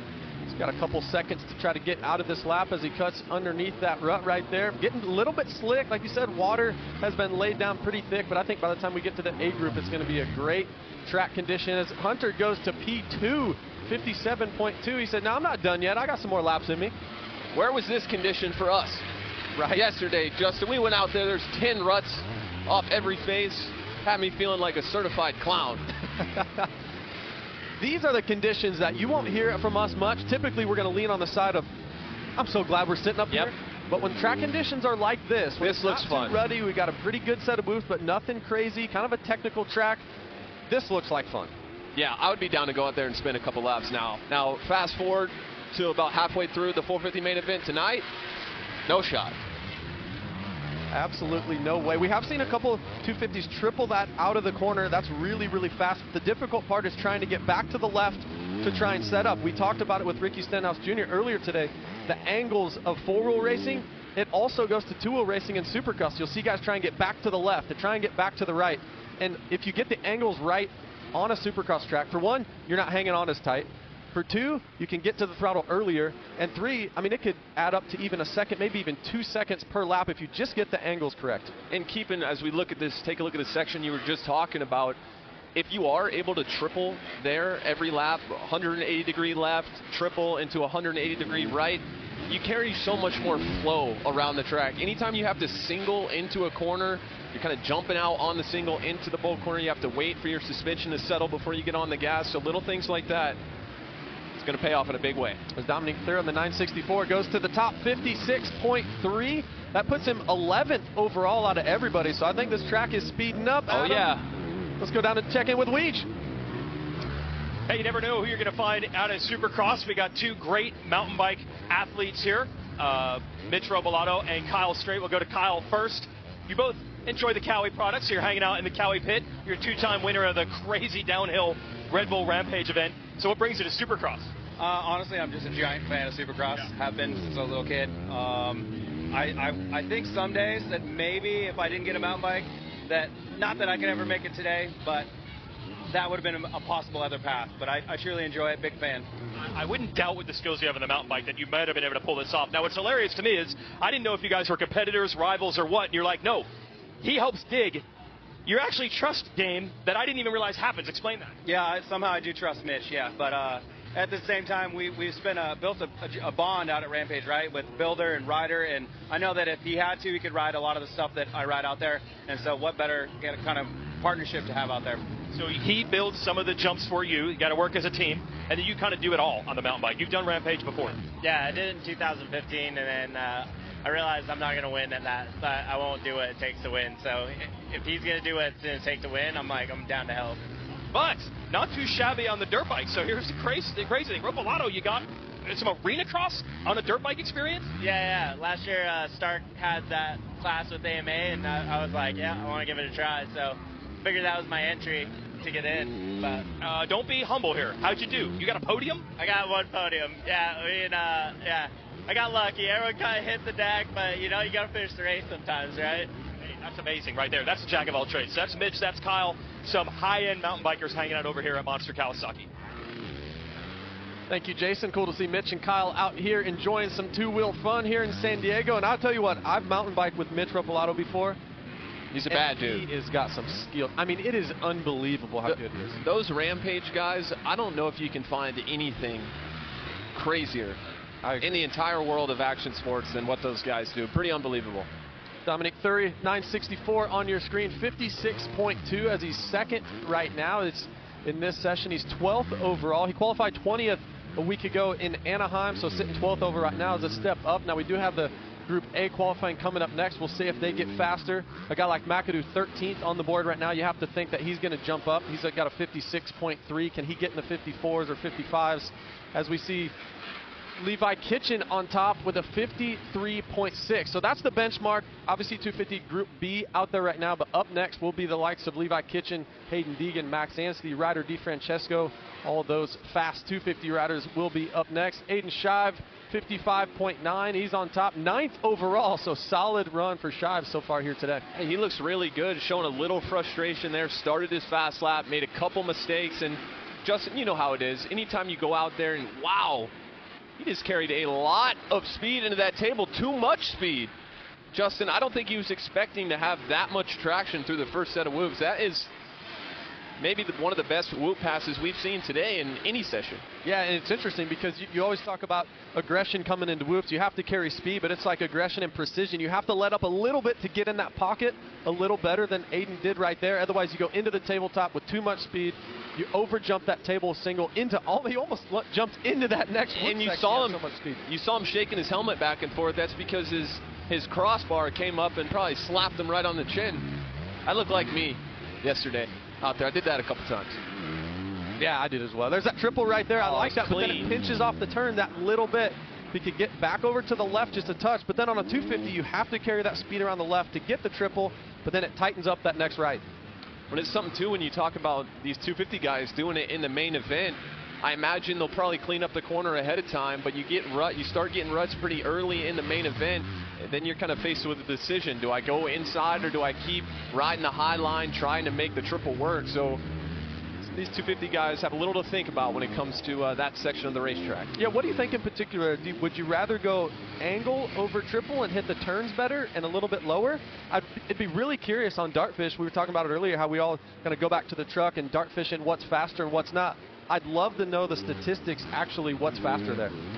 I would think from a flow standpoint, and when you're trying to connect a racetrack, getting an obstacle like that where you don't have to single into a corner, I was never a fan of doing anything that forced you to single into a turn, because I thought it really just messed up the flow of the corner because you have to wait for the suspension to settle. So if I'm these 250 guys, if I can clear that triple, even if I'm all the way on the inside for the next corner, I'm going to do that and then just make it work. Figure it out from there. Aiden Schaub, 137 on your screen, 55.9. That puts him 9th overall.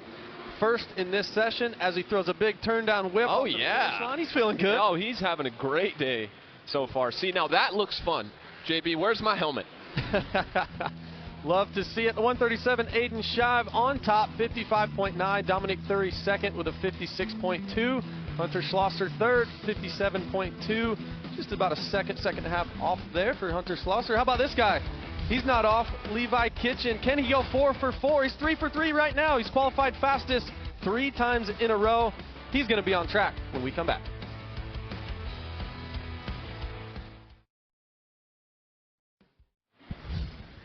And we are back here in San Diego for Race Day Live. Appreciate you folks being with us today. And this is my favorite part of the show.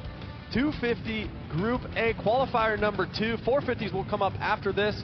And joining Adam Ciancero and myself in the booth now is the Jason Wygant. What's up, Weege? Yeah, great to be here with the great Justin Brayton and this guy, Adam. That's some guy named Adam. Great to be back up here. Had a good day scouting the pits. I got some scoops, and we'll talk about it as the A sessions launch. Here we go, a little practice start here to get things rolling. Who's that on the inside right there? Is that red plate holder?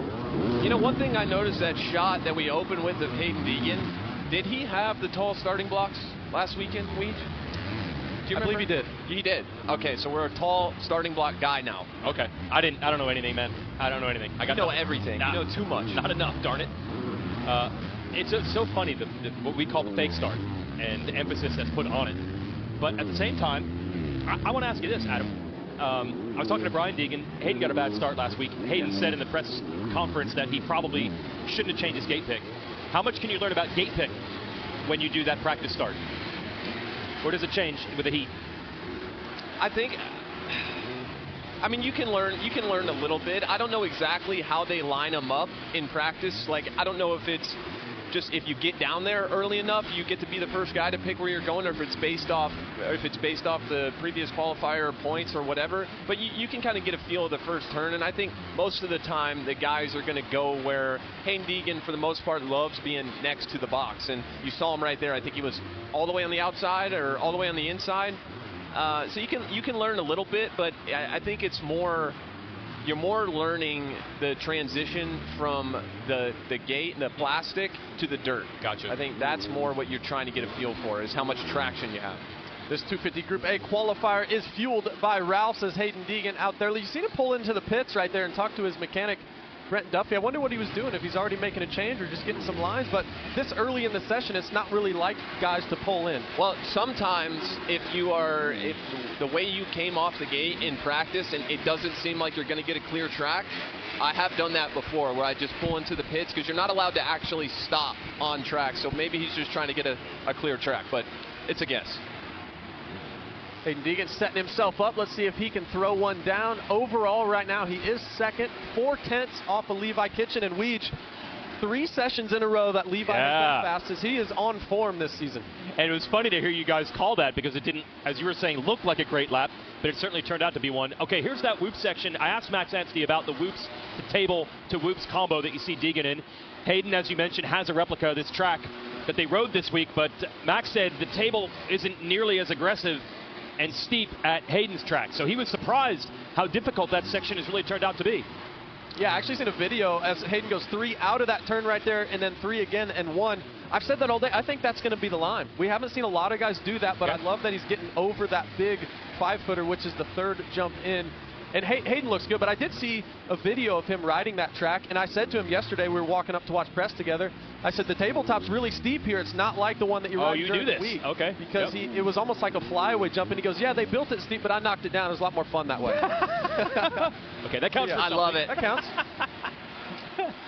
See Ryder D here on top early, 53.3. Hayden Deegan just did a 53.5. Solid lap, but the 47, we're on a streak. Weege. We're 3 for 3 so far. Levi, this is the best I've ever seen him look. Period. Well, that says a lot because this guy's won quite a few races and with big gaps. Now, the start obviously did him in last week. I talked to him at Track Walk. He said that they've got some new stuff that he did some starts on. They got it late last week. He's had a whole nother week to ride with that, and he really thinks the starts are going to be dialed tonight because obviously that was the whole problem. We didn't get to see that speed in the main. Maybe we're going to see it in San Diego. Love that right there. Tripling out of that turn. That was so good. See what this time is for the chef, Levi Kitchen, as he goes to the top of the board, 53.3. It's close at the top, too. Ryder D's right there. You know what I love about Levi right now is every time we watch him, you just mentioned it, it looks so repeatable. It looks like he can do this lap time, this 53.3, lap after lap after lap for 15 plus 1. He just needs to get to the first turn clean. And obviously, I think he can win, as we all do. But a lot of times when we tune in here on Race Day Live, you see guys do fast ups, and you're like, oh, that's not repeatable. That was a one-hit wonder right there, but not for the 47 today. Yeah, you guys didn't even think that was going to be enough to go to the top when you watched it. He was that smooth. Correct. And there it goes. So the pressure's on the rest of these as we watch Bozeman here to try to knock Kitchen back. But do you think it will get faster, Adam, as the session goes on? Or this could be it? This could be it. Okay. This could be it. Yeah, because we've reached that point where the areas that they cleaned up. Yeah. The areas, as Ryder D back to the top. There's a 52 out there. I don't agree with Adam. Wow. There's a 52. 4/10. Well, okay. There's a 52. Yeah, the 52 is going to come if they go inside after the finish line, right, JB? Kitchen's on another fast lap. He wants more. He does, and I think the line in this next rhythm section is going to be to triple out of this turn. Levi's still sticking with the 2. For those watching at home, anytime you see a big jump, a taller jump in a rhythm lane, that's a 5-footer. And at all costs, you want to try to jump over that. You never want to jump off the face of a 5-footer just because you're in the air so long. So we'll see. The guys will go back. They'll dart fish it. And I imagine the fastest line, the 47, will fix it for the main event. And he just fixed it. There it is. Times. Unbelievable. 52.9. And once again, it looks repeatable. Oh, he's in the blocks. That's one way to celebrate the fast time. Yeah, straight to the top blocks. So he both goes to the top and gets into the 52s just barely. Let's see what's going to happen here.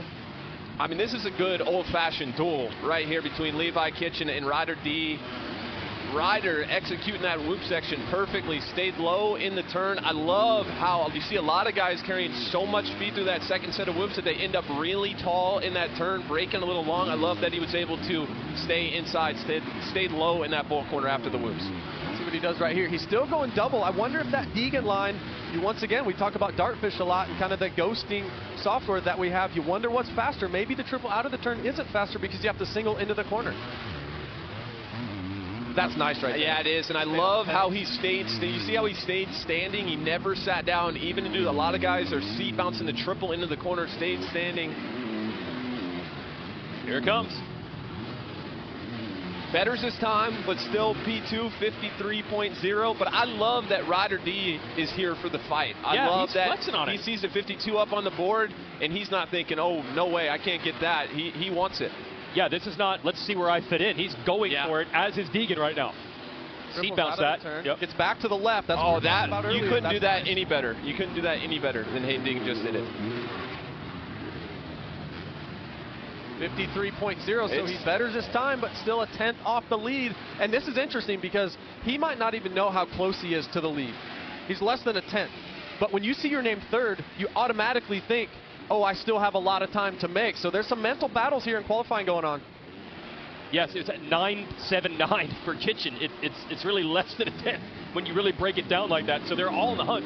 As you watch Max Volan here in the Club MX Yamaha Sid. Started thinking about it a little too much in Anaheim. Didn't ride the way he wanted to. And hoped a little more relaxed here at round 2.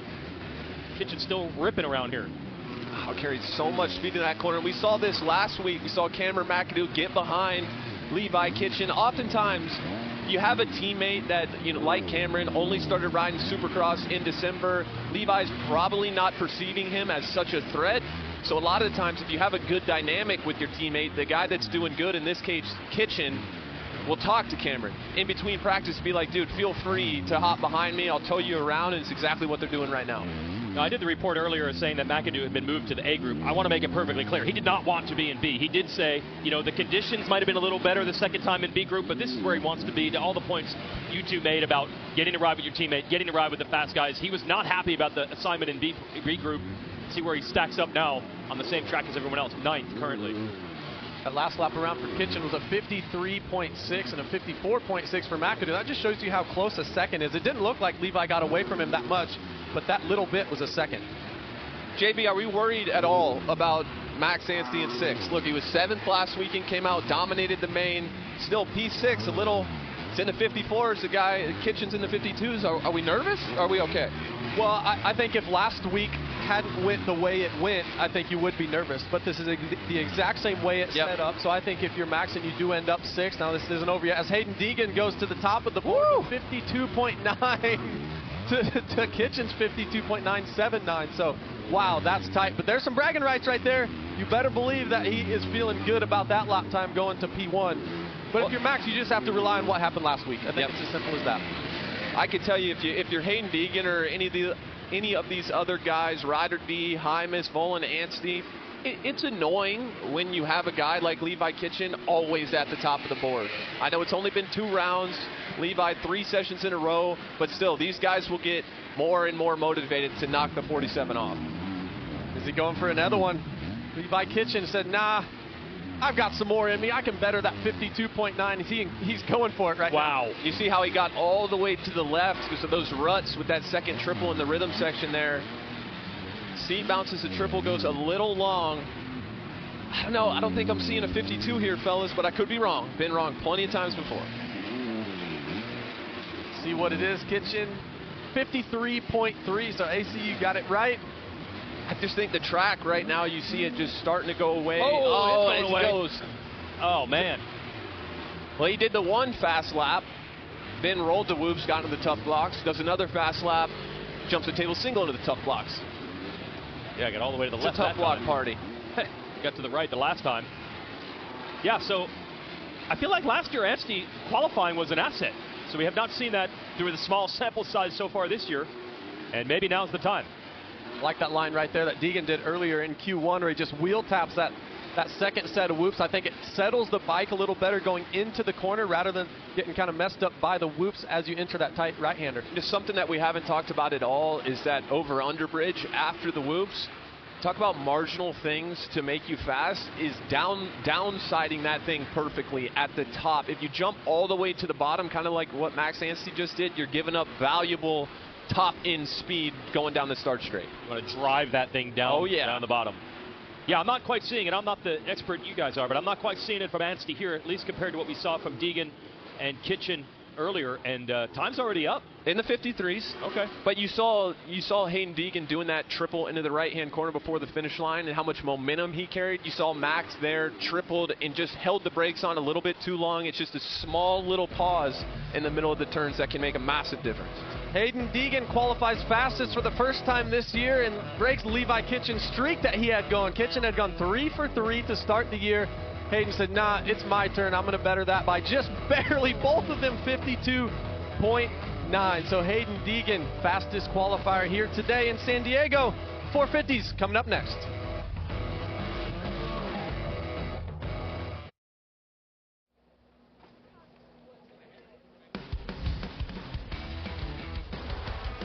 Welcome back. This is Race Day Live, and it's Hayden Deegan setting the fast time overall for the 250s. And laps like that make us feel like we're watching a race, Hayden. But what about your ability to duplicate that, not only speed, but form tonight? How good are you feeling about that application in the night show?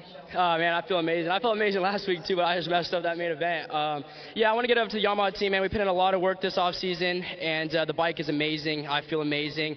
And we're ready to give her all she got today, and let's go, baby. Well, he's got a good energy, and as he should with a run like that and his home race. Hayden Deegan. Thank you, Haley. Hayden Deegan actually qualified fastest here last year as well in San Diego. But joining us up here on set, Mike Pelletier, AMA Director of Racing. Mike, we had some complications earlier in the 450 Group A qualifier. Explain what we're doing now in Group 2. Yeah, thanks, guys. Unfortunately, we had a power surge in qualifier for the A in our first session. We were unable to capture most of the times in that first session. So after conversing with the teams and riders, we decided to add 3 minutes to the session to give them just a little more extra time on that track to make up for that.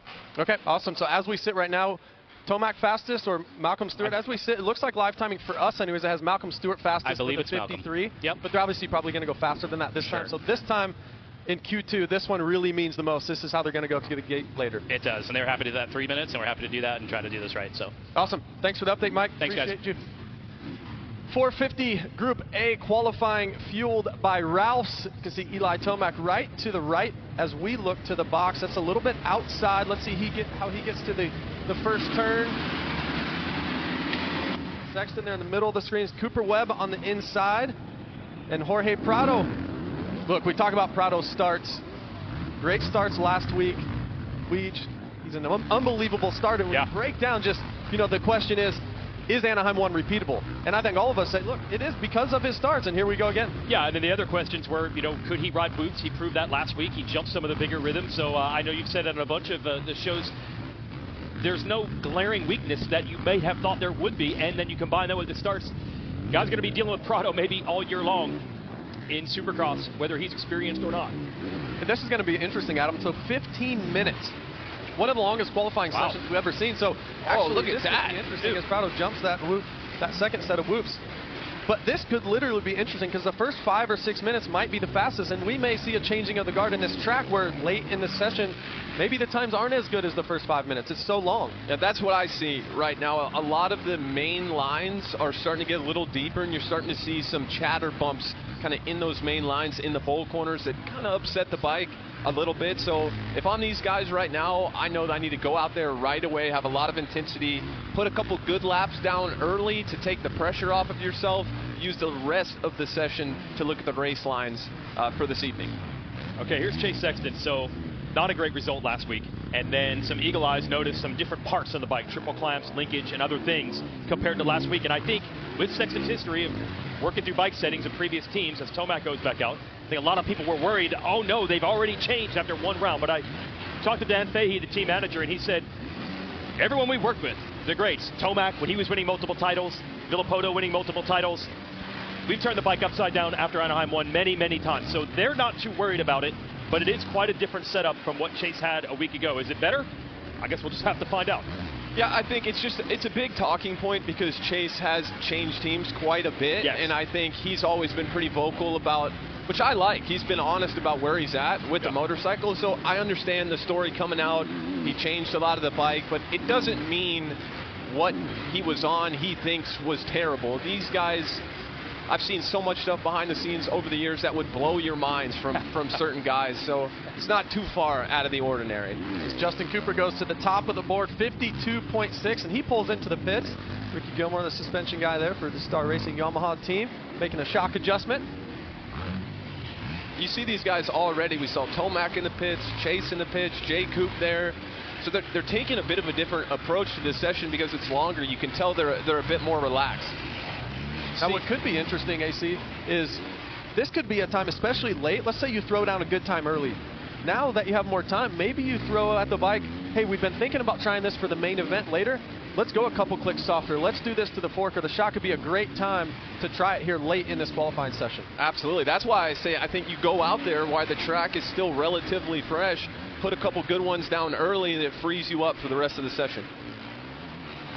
Eli Tomac throwing one down right now. And we talked about it multiple times, but I mean, how good is Eli? 33 years old, becomes the second oldest to ever win a race. We had Chad and Ricky Carmichael on early, and we were talking about it. It's just like such a legend. And now talk about racking up the numbers. Oh, and you see the way that he started to interrupt you there, guys. He just stood that entire left-hand bowl corner at the bottom part of the corner. I think that bike is pretty planted. I think it's pretty planted.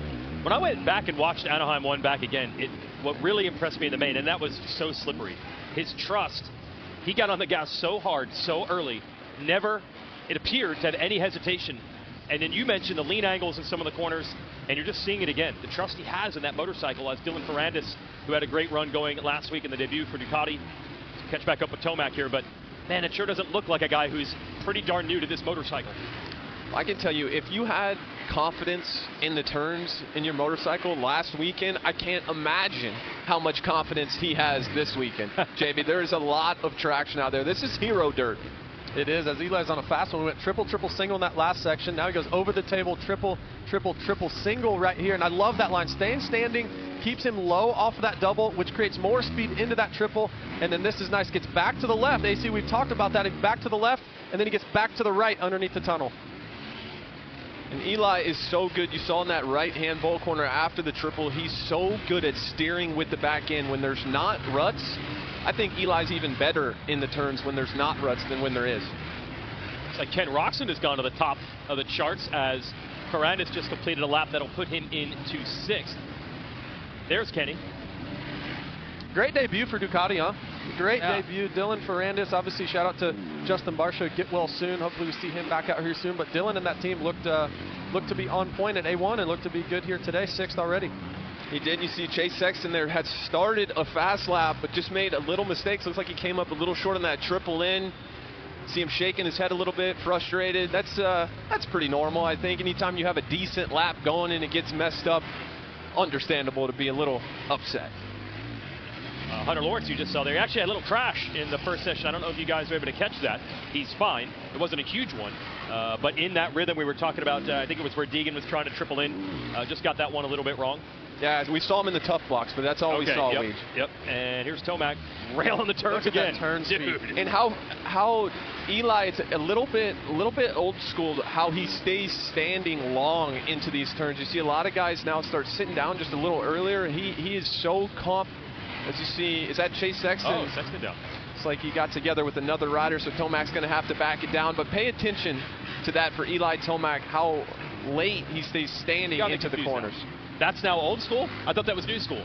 It's come back around? No, I think you're right. I think I misspoke. Well, I don't know. We talked a lot about how Ryan Dungey used to sit down, come into turns, and Tomac was standing. But are we coming back around to the sitting? Is that possible? Perhaps. Okay, take it. Yeah, perhaps. I'm giving it based to on I would say Tomac stands later than even the guys that stand a lot. I would say that he is very. He's just so strong on the motorcycle. Yeah. His balance doesn't get talked about a lot, but he's so balanced in these long ruts, and so that's the hardest part about standing through a turn is trying to keep your head center over the bars. AC, concern level for the one of Cooper Webb, 10th right now. Typically not good in qualifying. We all think this track's going to suit him, but speed-wise so far he's a little bit off. Not worried. You can't be. You really can't be worried at all. If he was 15th, I still wouldn't change my pick. I think this is a great track for Cooper Webb, and if he gets a great time, great, but if not, you're just going to make him mad for the night show and he's going to be even better. It's just the way it goes with the one.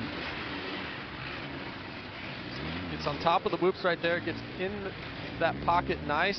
And what's interesting, oh, there Coop. Wow. Wonder if that was his first time doing it because he's a little front end high. Sometimes your first time doing stuff like that, you can mistime it a little bit. Your front end's just a touch high. And I noticed a lot of guys going outside here. 250 class, they were going inside, roll, double, double. 450 is going outside, double, triple as Coop goes 3 out of that turn as well. I will say he does look a little notchy in his turns right now. You see just maybe not super confident in the middle of his turns. You see him just go a little long on the triple there. That'll wake you up. Oh. Good to have the good suspension when that happens. So yeah, you're not quite seeing it at the moment. He just looks a little hesitant in his turns, but I can guarantee when we turn the lights on that the hesitation will not be there. Tomac goes to the top of 52.1. Woo, is there a 51 out there? The 94 is P2 with a 52.4. How about the two guys first and second last week, first and second today? Man, I was really banking on round 1's a crazy one, and it's going to flip. Obviously, this isn't the main event, but yes, it is a complete reflection of last week's 1-2. And now, rider down, and yellow flags, red cross flags. Is that a beta? Is that, would that be Olden? Looks like third, yeah, it does. Oh, yeah. Mitch Oldenburg. Yeah, Mitchell Oldenburg down there in that rhythm lane where you go double, triple, or you can go inside roll, double, double. Justin Hill on screen right there. Justin Hill, a guy that could come out here and qualify first, second, or third on any given weekend, and the very next weekend be 15th, and we'd have no idea why. Yep, you just never know. Podium at any moment. How about last week? Was that the heat race where we had side by side? Oh, Hill 4 wide. 4 wide, and the trust that everybody had where it was no problem. Just unbelievable, the precision that these riders have, and again, the trust they have in each other. Hope Mitch Oldenburg's okay here. So we're going to have a pause with the red cross flag out, and now they go to work on Sexton's Kawasaki. Little over 5 minutes remaining here in this session. Remember, they added 3 minutes, so it's 15 minutes total. This is going to be the longest that I can remember for the last several years of qualifying anyways. 15 minutes is a long time to be out there. It gives you time to make adjustments like Chase Sexton's doing now. But hopefully Mitchell Oldenburg is okay. They're going to stop here, get the Alpine Star Medic crew on there and tend to Mitchell. But let's talk about this top 5 right now. Tomac on top with a 52.1. He picks up right where he left off at Anaheim. Ken Roxon, same thing. He shows up to San Diego. No different than Anaheim. He looks good. But Justin Cooper, 1 week ago, typically good in qualifying, but not so good last week at Anaheim. But he's rebounding this week, only 4/10 off the lead, or 3/10 off the lead right now. I think in that 3 and 4 spot right there, Justin Cooper, Hunter Lawrence, both of those guys, to me, have a very big chance of winning a race this year, Weege. That's what we always hope for. You start every season knowing who some of the potential winners are, but all the fans always want to see that year where you get 7 or 8 winners. That means some new ones, like the Malcolm Stewart win last year was so exciting in Tampa. Certainly someone like Hunter Lawrence, Justin Cooper, you feel like they're probably overdue at this point. That's the position Aaron Plessinger was in for the longest time. He now has 2. And don't forget the 24 there of R.J. Hampshire. I talked to him before the first practice. He said the bike is totally different. He kind of knew they were probably not in a great spot going into Anaheim 1, but it was actually worse than he thought. So everything is new, completely different forks, and he knows it's going to be better. Just the question is how much better. And that guy, Malcolm Stewart, he told me, he's like, look, we said I was going to come here and try to race. We did not say it was a guarantee that I was going to be able to, but at least so far, so good. Yeah, so good to see Malcolm back out here. We're going to take a quick commercial break and come back with some more 450 Group A qualifying.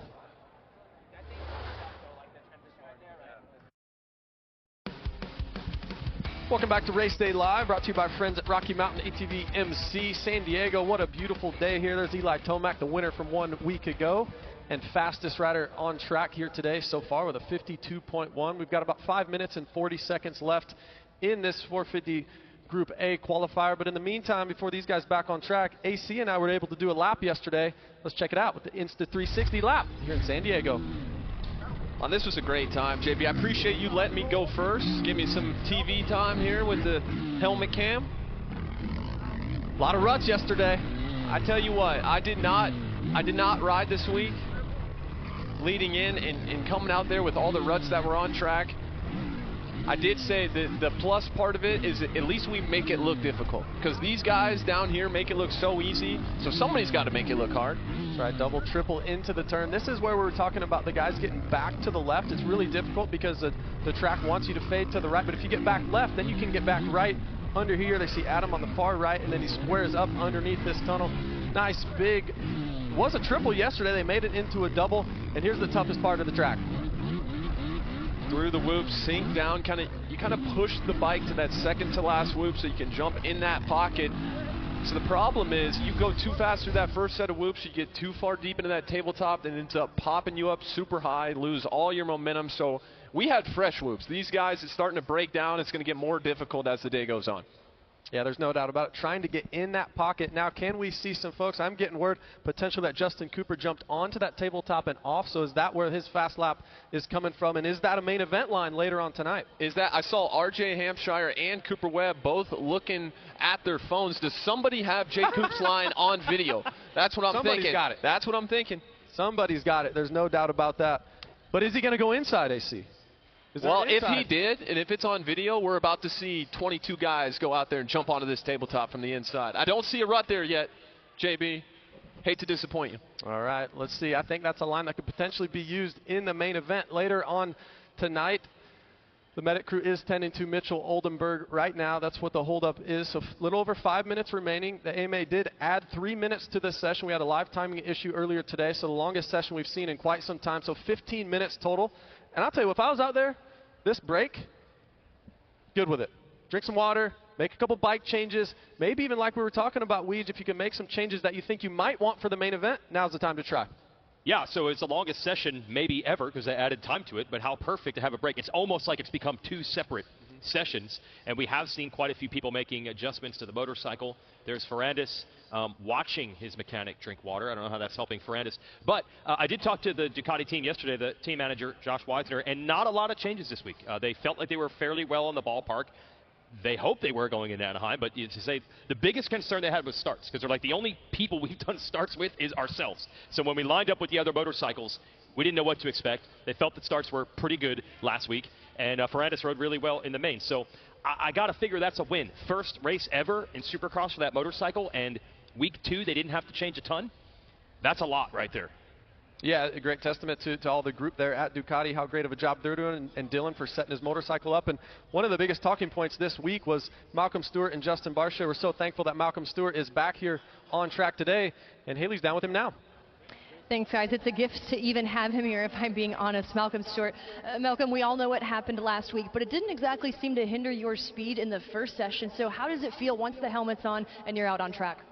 It's catching up right now. That first session was, we had some lap time issues, but I'm just glad that we were able to get a couple more minutes on this, so to try to loosen the shoulder up. But first things first, I hope Mitch Oldenburg's okay. Obviously that was a pretty tragic. Anytime we have a red flag like that, that's when the rider's hurt pretty bad. So, but I'm sore. So I hope the fans, you guys cheer me on and cross your fingers, and I hope to see 27 out here giving it best. I'm confident those fans will be right there in your corner, Malcolm Stewart. Weege, so good to see Malcolm back out here, one of the toughest guys in the sport and a fan favorite. You just think about a year ago and getting that win in Tampa, just incredible. He's also got some fractures to his scapula, which is going to be tough, but he's one of the toughest guys there is. Yeah, and maybe the strongest shoulders in the game. So if anyone can do it, he would probably be the best bet, although he did say there, hope. He still said hope. Wasn't stamping that he'll be racing tonight, but, I mean, he's 11th quickest in lap times. I don't know what more you could expect considering that. So now that I don't race anymore, now Malcolm officially has the title as strongest shoulders. Oh, yeah, yours were unbelievable. Yeah. You were iron. Got it. Well, with some work that you had done, maybe they actually are. It might actually be. I don't know if that counts. So stock in a mod class of shoulders. So how can you not love Malcolm Stewart? The thing that I love the most about Malcolm is it always looks like he's having a good time. He always looks like he has perspective in the moment. It's a really stressful job these guys do, and it just never looks like he loses the fun. So to me, that's what makes him so easy to cheer for. We're about to see a showdown right here, folks. 5 minutes remaining. Eli Tomac on top right now. And AC, we had so many times last year where it came down to these last 4 or 5 minutes where guys were going back and forth for the fastest qualifier. We're hearing Justin Cooper's doing a new line where he's jumping onto the tabletop and off. We're going to try and get that for you guys so we can see it for ourselves. I really want to see how he gets into the whoops and how he's getting onto that tabletop. So, like I said, we're going to try and get that for you here. Austin Forkner on screen. Jason Anderson wants to get out there and get some clean laps in. Hey, who's the master of jumping through whoops? Justin Cooper? Justin Cooper. Might be paying off for him. We're going to find out. That might just be the fast way through. And this is going to be it, like you said, JB, a real showdown with about 5 minutes left to throw down some times. Well, I can tell you, if he lands off the finish line and clicks down to first and goes inside, I'm walking off set. I'm leaving. You didn't have that in your back pocket yesterday? You weren't thinking about that one? No way. Well, there he is right there, the 32 of Justin Cooper. And you know, look, you folks at home are listening to us right here on Race Day Live. The stadium can hear us, and when the bikes were quiet, all the riders could hear us. He says about Justin Cooper doing it, so you wonder if he's even going to do it himself. He's already got a fast lap. He might not show us, but we're going to see right here. You guys are just giving away my secrets here live on RDL. Nope, he said, I'm going to skim right Oh, he across the blitzed top of it. Oh, he's definitely trolling us. He is. That's great. Justin Cooper, third fastest so far, 52.4. There's Cooper Webb right there. Webb's a little bit down the order in ninth, but a 53.1, so he's only a second off the lead. You see what Coop did right there? You have so much speed going into that left-hand corner after the start straight. It's really easy to get into the turn a little bit too fast, and you saw him just get a little off balance on the exit. That's one of the things that I see with Tomac, that he's doing so well right now. Always has his head very centered over the bars and no hesitation in the corners. Tough to do. This guy right here, Ken Roxon, setting up a fast lap. He has been fast all day long. Second right now, 52.4, so a little bit off of Tomac, 0.3 off. There's Webb right there. We got some jumping. Oh, it just came up a little short. Yeah. Wow. I was getting excited. That clean. I was getting excited. I thought we were about to see it. That would be fast. If they can get that clean, that's the fast way. Period. The hang time. There's so much hang time on that table, just that alone. What do you think the situation is going off of that table? You just can blitz the rest? Or jump just like either way. Yep, you just have more speed to do it. Yep. This rhythm section is low-key a little tricky. You see guys trying to get back to the left now. There's so many ruts, and that middle triple off that small pocket, it's tough to get right. Ken Roxon on a fast lap right here. Let's see what that time is. He comes in at a 52.9, so solid, still in the 52s. Definitely think we've seen the best of the track so far. Not to say somebody can't better their time had they not put it all together before the red flag, but you see it just starting to break away a little bit in some areas. Here he is, the 32 of Justin Cooper, setting up a fast lap right here. Let's see if we can get him on screen as he sets it up. Does he go for a jump line through the whoops? He does. He goes double, triple, up. Yellows are out. Yellow flags. Not able to do it. He was setting it up though, Weege. He was setting it up, and that looked like how he was going to come out of the turn. He's going to go double, triple, and that leaves one whoop left, and you'd use that one whoop to jump onto the tabletop and off. I believe that's what he's doing. You know, it was interesting. Last week's track had that pretty tricky triple after the whoops. You two had pointed out even days before the race, just looking at the track map, because it was a 3-5-3. And when I was watching the first practice last week, the jump line that Justin Cooper went to, it made it a lot easier to pull that off. This is much trickier, obviously, but there are some tricks that you can pull when you use the jump line. Looks like we have another red flag out here, Weege. Yep. I think that's Austin Faulkner down, but I hear the crowd cheering. I think he might be back on his feet, but he's down. It looks like in that second rhythm lane right after the first turn. We got him here walking off. Oh, it's great news. Good to see Austin up, and hopefully he'll be able to line up for the heat race here later on today. So I talked to Austin this morning. He was somewhat involved in that crash with the Barsha, Malcolm, and the two Suzuki riders. I think Nichols and Anderson were down. So he ran into Malcolm. He actually bent his brake rotor, but he didn't know it because he just went right to the start gate. You know, only went about 20, 30 feet because the start was right behind that turn. And then once they restarted the main, he suddenly realized he had a front brake problem. They would have had time to fix it, but he wasn't aware. So he got 14th in the main. He thinks he can get close to top 10 if everything goes the right way. Hopefully he's okay here. But very similar to the Ducati situation. Not a lot of bike changes. They've had very little time, especially Austin, on that new Triumph 450. And again, to know they were that close, where they didn't have to change a ton of things after round one, that's pretty good news for the Triumph team. Yeah, what I loved about watching Austin ride, the result doesn't jump off the page, but not getting wrapped up in that excitement of Anaheim, not going out there and doing anything silly. I thought he rode really within himself, which more results like that for him, to me, is a win. Because we remember he's still kind of building up to that race-winning form, at least in the 250 class that we've seen from him so often in the past. So very successful round one for Austin Forkner. And if things end up like they are right now, Eli Tomac is fastest. He's qualified fastest 44 times. When we talk about records and the oldest to do things and podiums, and like, he just continues to rack them up week after week. Yeah, and you would also wonder, we're clearly talking about the age thing way too much with Tomac because he's clearly not diminished, and we have the oldest Supercross winner of all time here with us. So we really shouldn't be talking about the age thing. We know it's not really. My days are numbered. Well, I blame Ryan Dungey, Ryan Villopoto, Ricky Carmichael. It's true. It's their fault. Because if they kept racing, they would have won into their 30s also. Absolutely. No doubt. But what I was going to say is, as I say we shouldn't talk about the age thing as much as we do, to know that he's got the one-lap throwdown speed. It's not just that he's gritty or late in the race, he figures out lines. No, he has the one-lap throwdown speed as well. That's really impressive to me. And I think, Weege, you and I are on the same page on this, is the older you get, the riders, I think statistically, it's harder to find the consistency week after week after week. Yes. And now seeing what we've seen it from Tomac in week one, now he backs it up again with some speed. He looks like he's 25 out there. That's what I always say. That to me, looking at other athletes, even in other sports, and here, to me, the first thing that goes is being able to win every week. You can still pull off on the night where the track is good and you're feeling comfortable on the bike. You become an opportunist, I call it. Yep. I don't feel that we've seen that necessarily. Tomac had some bad starts last year and eventually got hurt, but it wasn't like he had nights where he was fast and he wasn't. He was fast every week until he went out. I haven't seen that.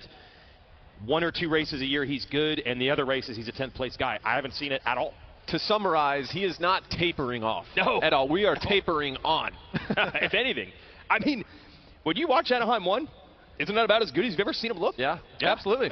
And you know what? I think it's a testament because we talked about all these team switches and how long it may take these athletes to get used to their new teams and the bike, but testament to Red Bull KTM and getting them comfortable so quick. Yeah. I mean, it happened very, very quick. I remember the first video that came out, I think me and Adam were talking, and we're like, he already looks good. It's like the first few days on the motorcycle. It's true. You put John Tomac, Eli Tomac with Ian Harrison and Roger DeCoster, with everyone rowing in the same direction, good things happen. No doubt about that. We've got a little delay. Like we said, Austin Forkner was down. He's been getting some medical attention. He's off the track now. We've got 2.5 minutes left in this 450 Group A qualifier number 2. Let's go check in with Haley Shanley. Haley? Well, this has turned into quite the extended session, and that just means more time between track preps. Guys, with the breeze and the sun, this track seems to be drying out really quickly. Do you think that could have any effect, if any at all, for these next few minutes remaining in this session? I certainly do, Haley. You could tell, I mean, it's 80 degrees here in San Diego. A lot of the track getting a lot of sun, and I think some of those main ruts in the bowl corners, you can tell they're starting to get a little bit deeper.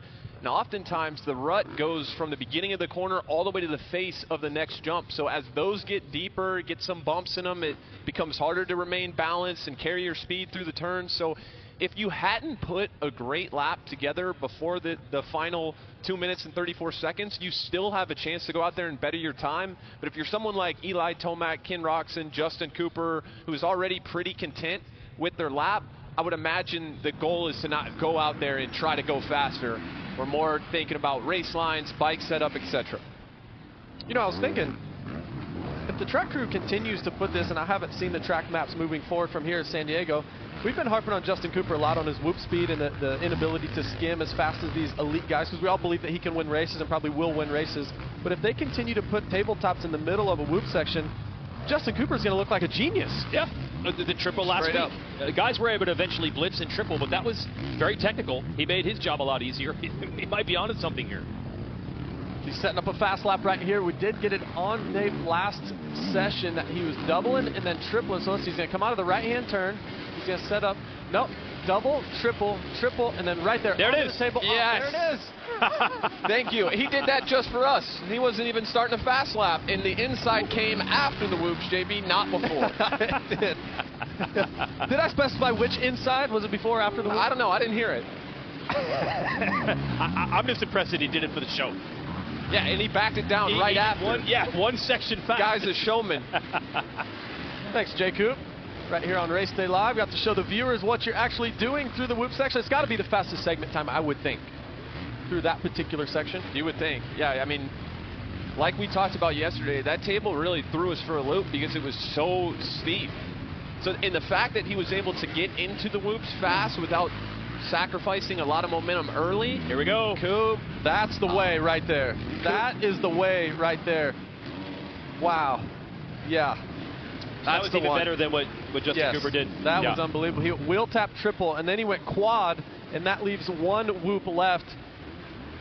Yeah, we could get that on camera. That was unbelievable right there. Chase Sexton puts a pretty good lap down considering the track conditions. Goes to, well, now P5 because Jorge Prado putting it into P2 at the end of this session. 52.4. This guy's for real. He's the real deal. Wow. Unbelievable.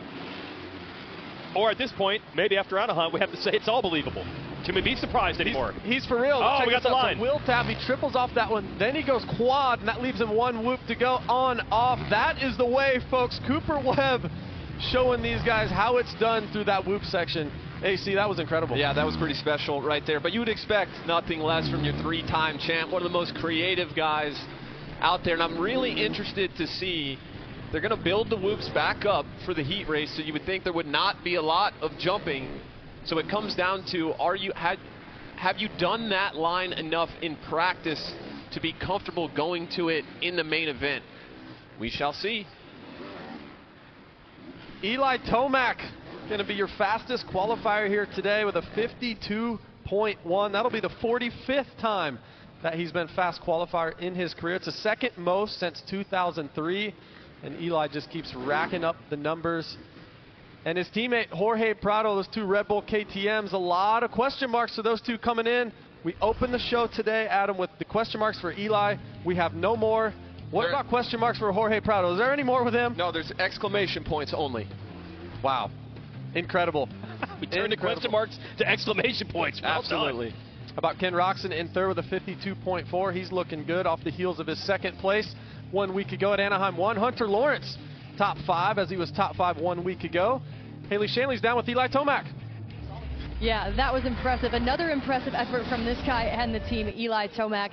Eli, you're perhaps the perfect person to ask about this. What do you anticipate is going to be key in today's conditions carrying the speed into the night show? This track in the dirt is just presenting some trickiness because there's such good traction right now, like down the rhythm lanes and stuff. It's just a little bit harder to time than, say, like a really dry track. So I would say that.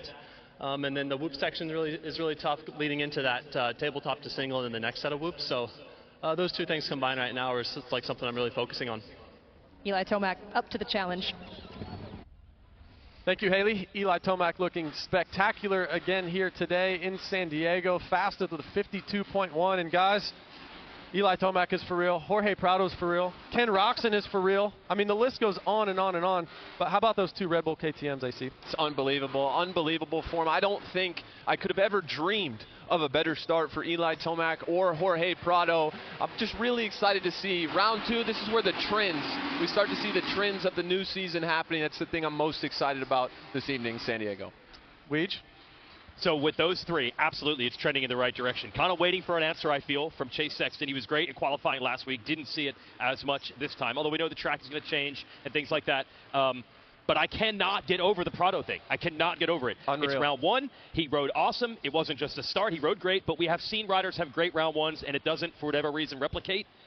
No matter what happens in the main event tonight, just that qualifying lap alone is making it look a whole lot more repeatable. The guy obviously can ride a Supercross. I don't know how he got this good this quickly. Unreal. Unreal. Cannot wait for tonight. Haley Shanley, final thoughts here from San Diego. Well, if we're sticking kind of within the same realm as Real or A1 earlier in the show, I'm going to echo what you said. This seems so for real. We know that about Eli Tomac, but man, Prado, he's the one that I think some people still have questions about, but it's looking more and more like this could be for real. So I like what Red Bull KTM Factory Racing is bringing to the table tonight in San Diego. Awesome. Thank you, Haley. What a day we had here in San Diego. Be sure to tune in later on tonight, 7 p.m. Eastern Time, live on Peacock. 250 heats, 450 heats. Then we're going to go LCQ racing and some main events. Can Hayden Deegan win the 250 class tonight? How about Levi Kitchen? Can he continue his speed and stay up in the first turn? We've all talked about it all day long. Levi Kitchen has the speed to get it done, but can he get it done? Or does Max Anstey repeat in that 250 class? And Weege, the 450 class, so in particular, so many storylines. We talked about it. Chase Sexton, can Eli Tomac continue to do his thing on the track. Or Hunter Lawrence, Weege, final thoughts on Hunter Lawrence. What do you think about there? Yeah, well, I think he'll be better in the racing than in qualifying because we didn't see much fireworks there. But you said the word trends, AC. We're already starting to see some trends. Some riders are going to have to break that starting already at round 2. Here we go. Little tumble. Hunter Lawrence had a little tumble as well. There he is. He's getting ready to roll. And Justin Cooper, we cannot wait. Let's go racing from San Diego.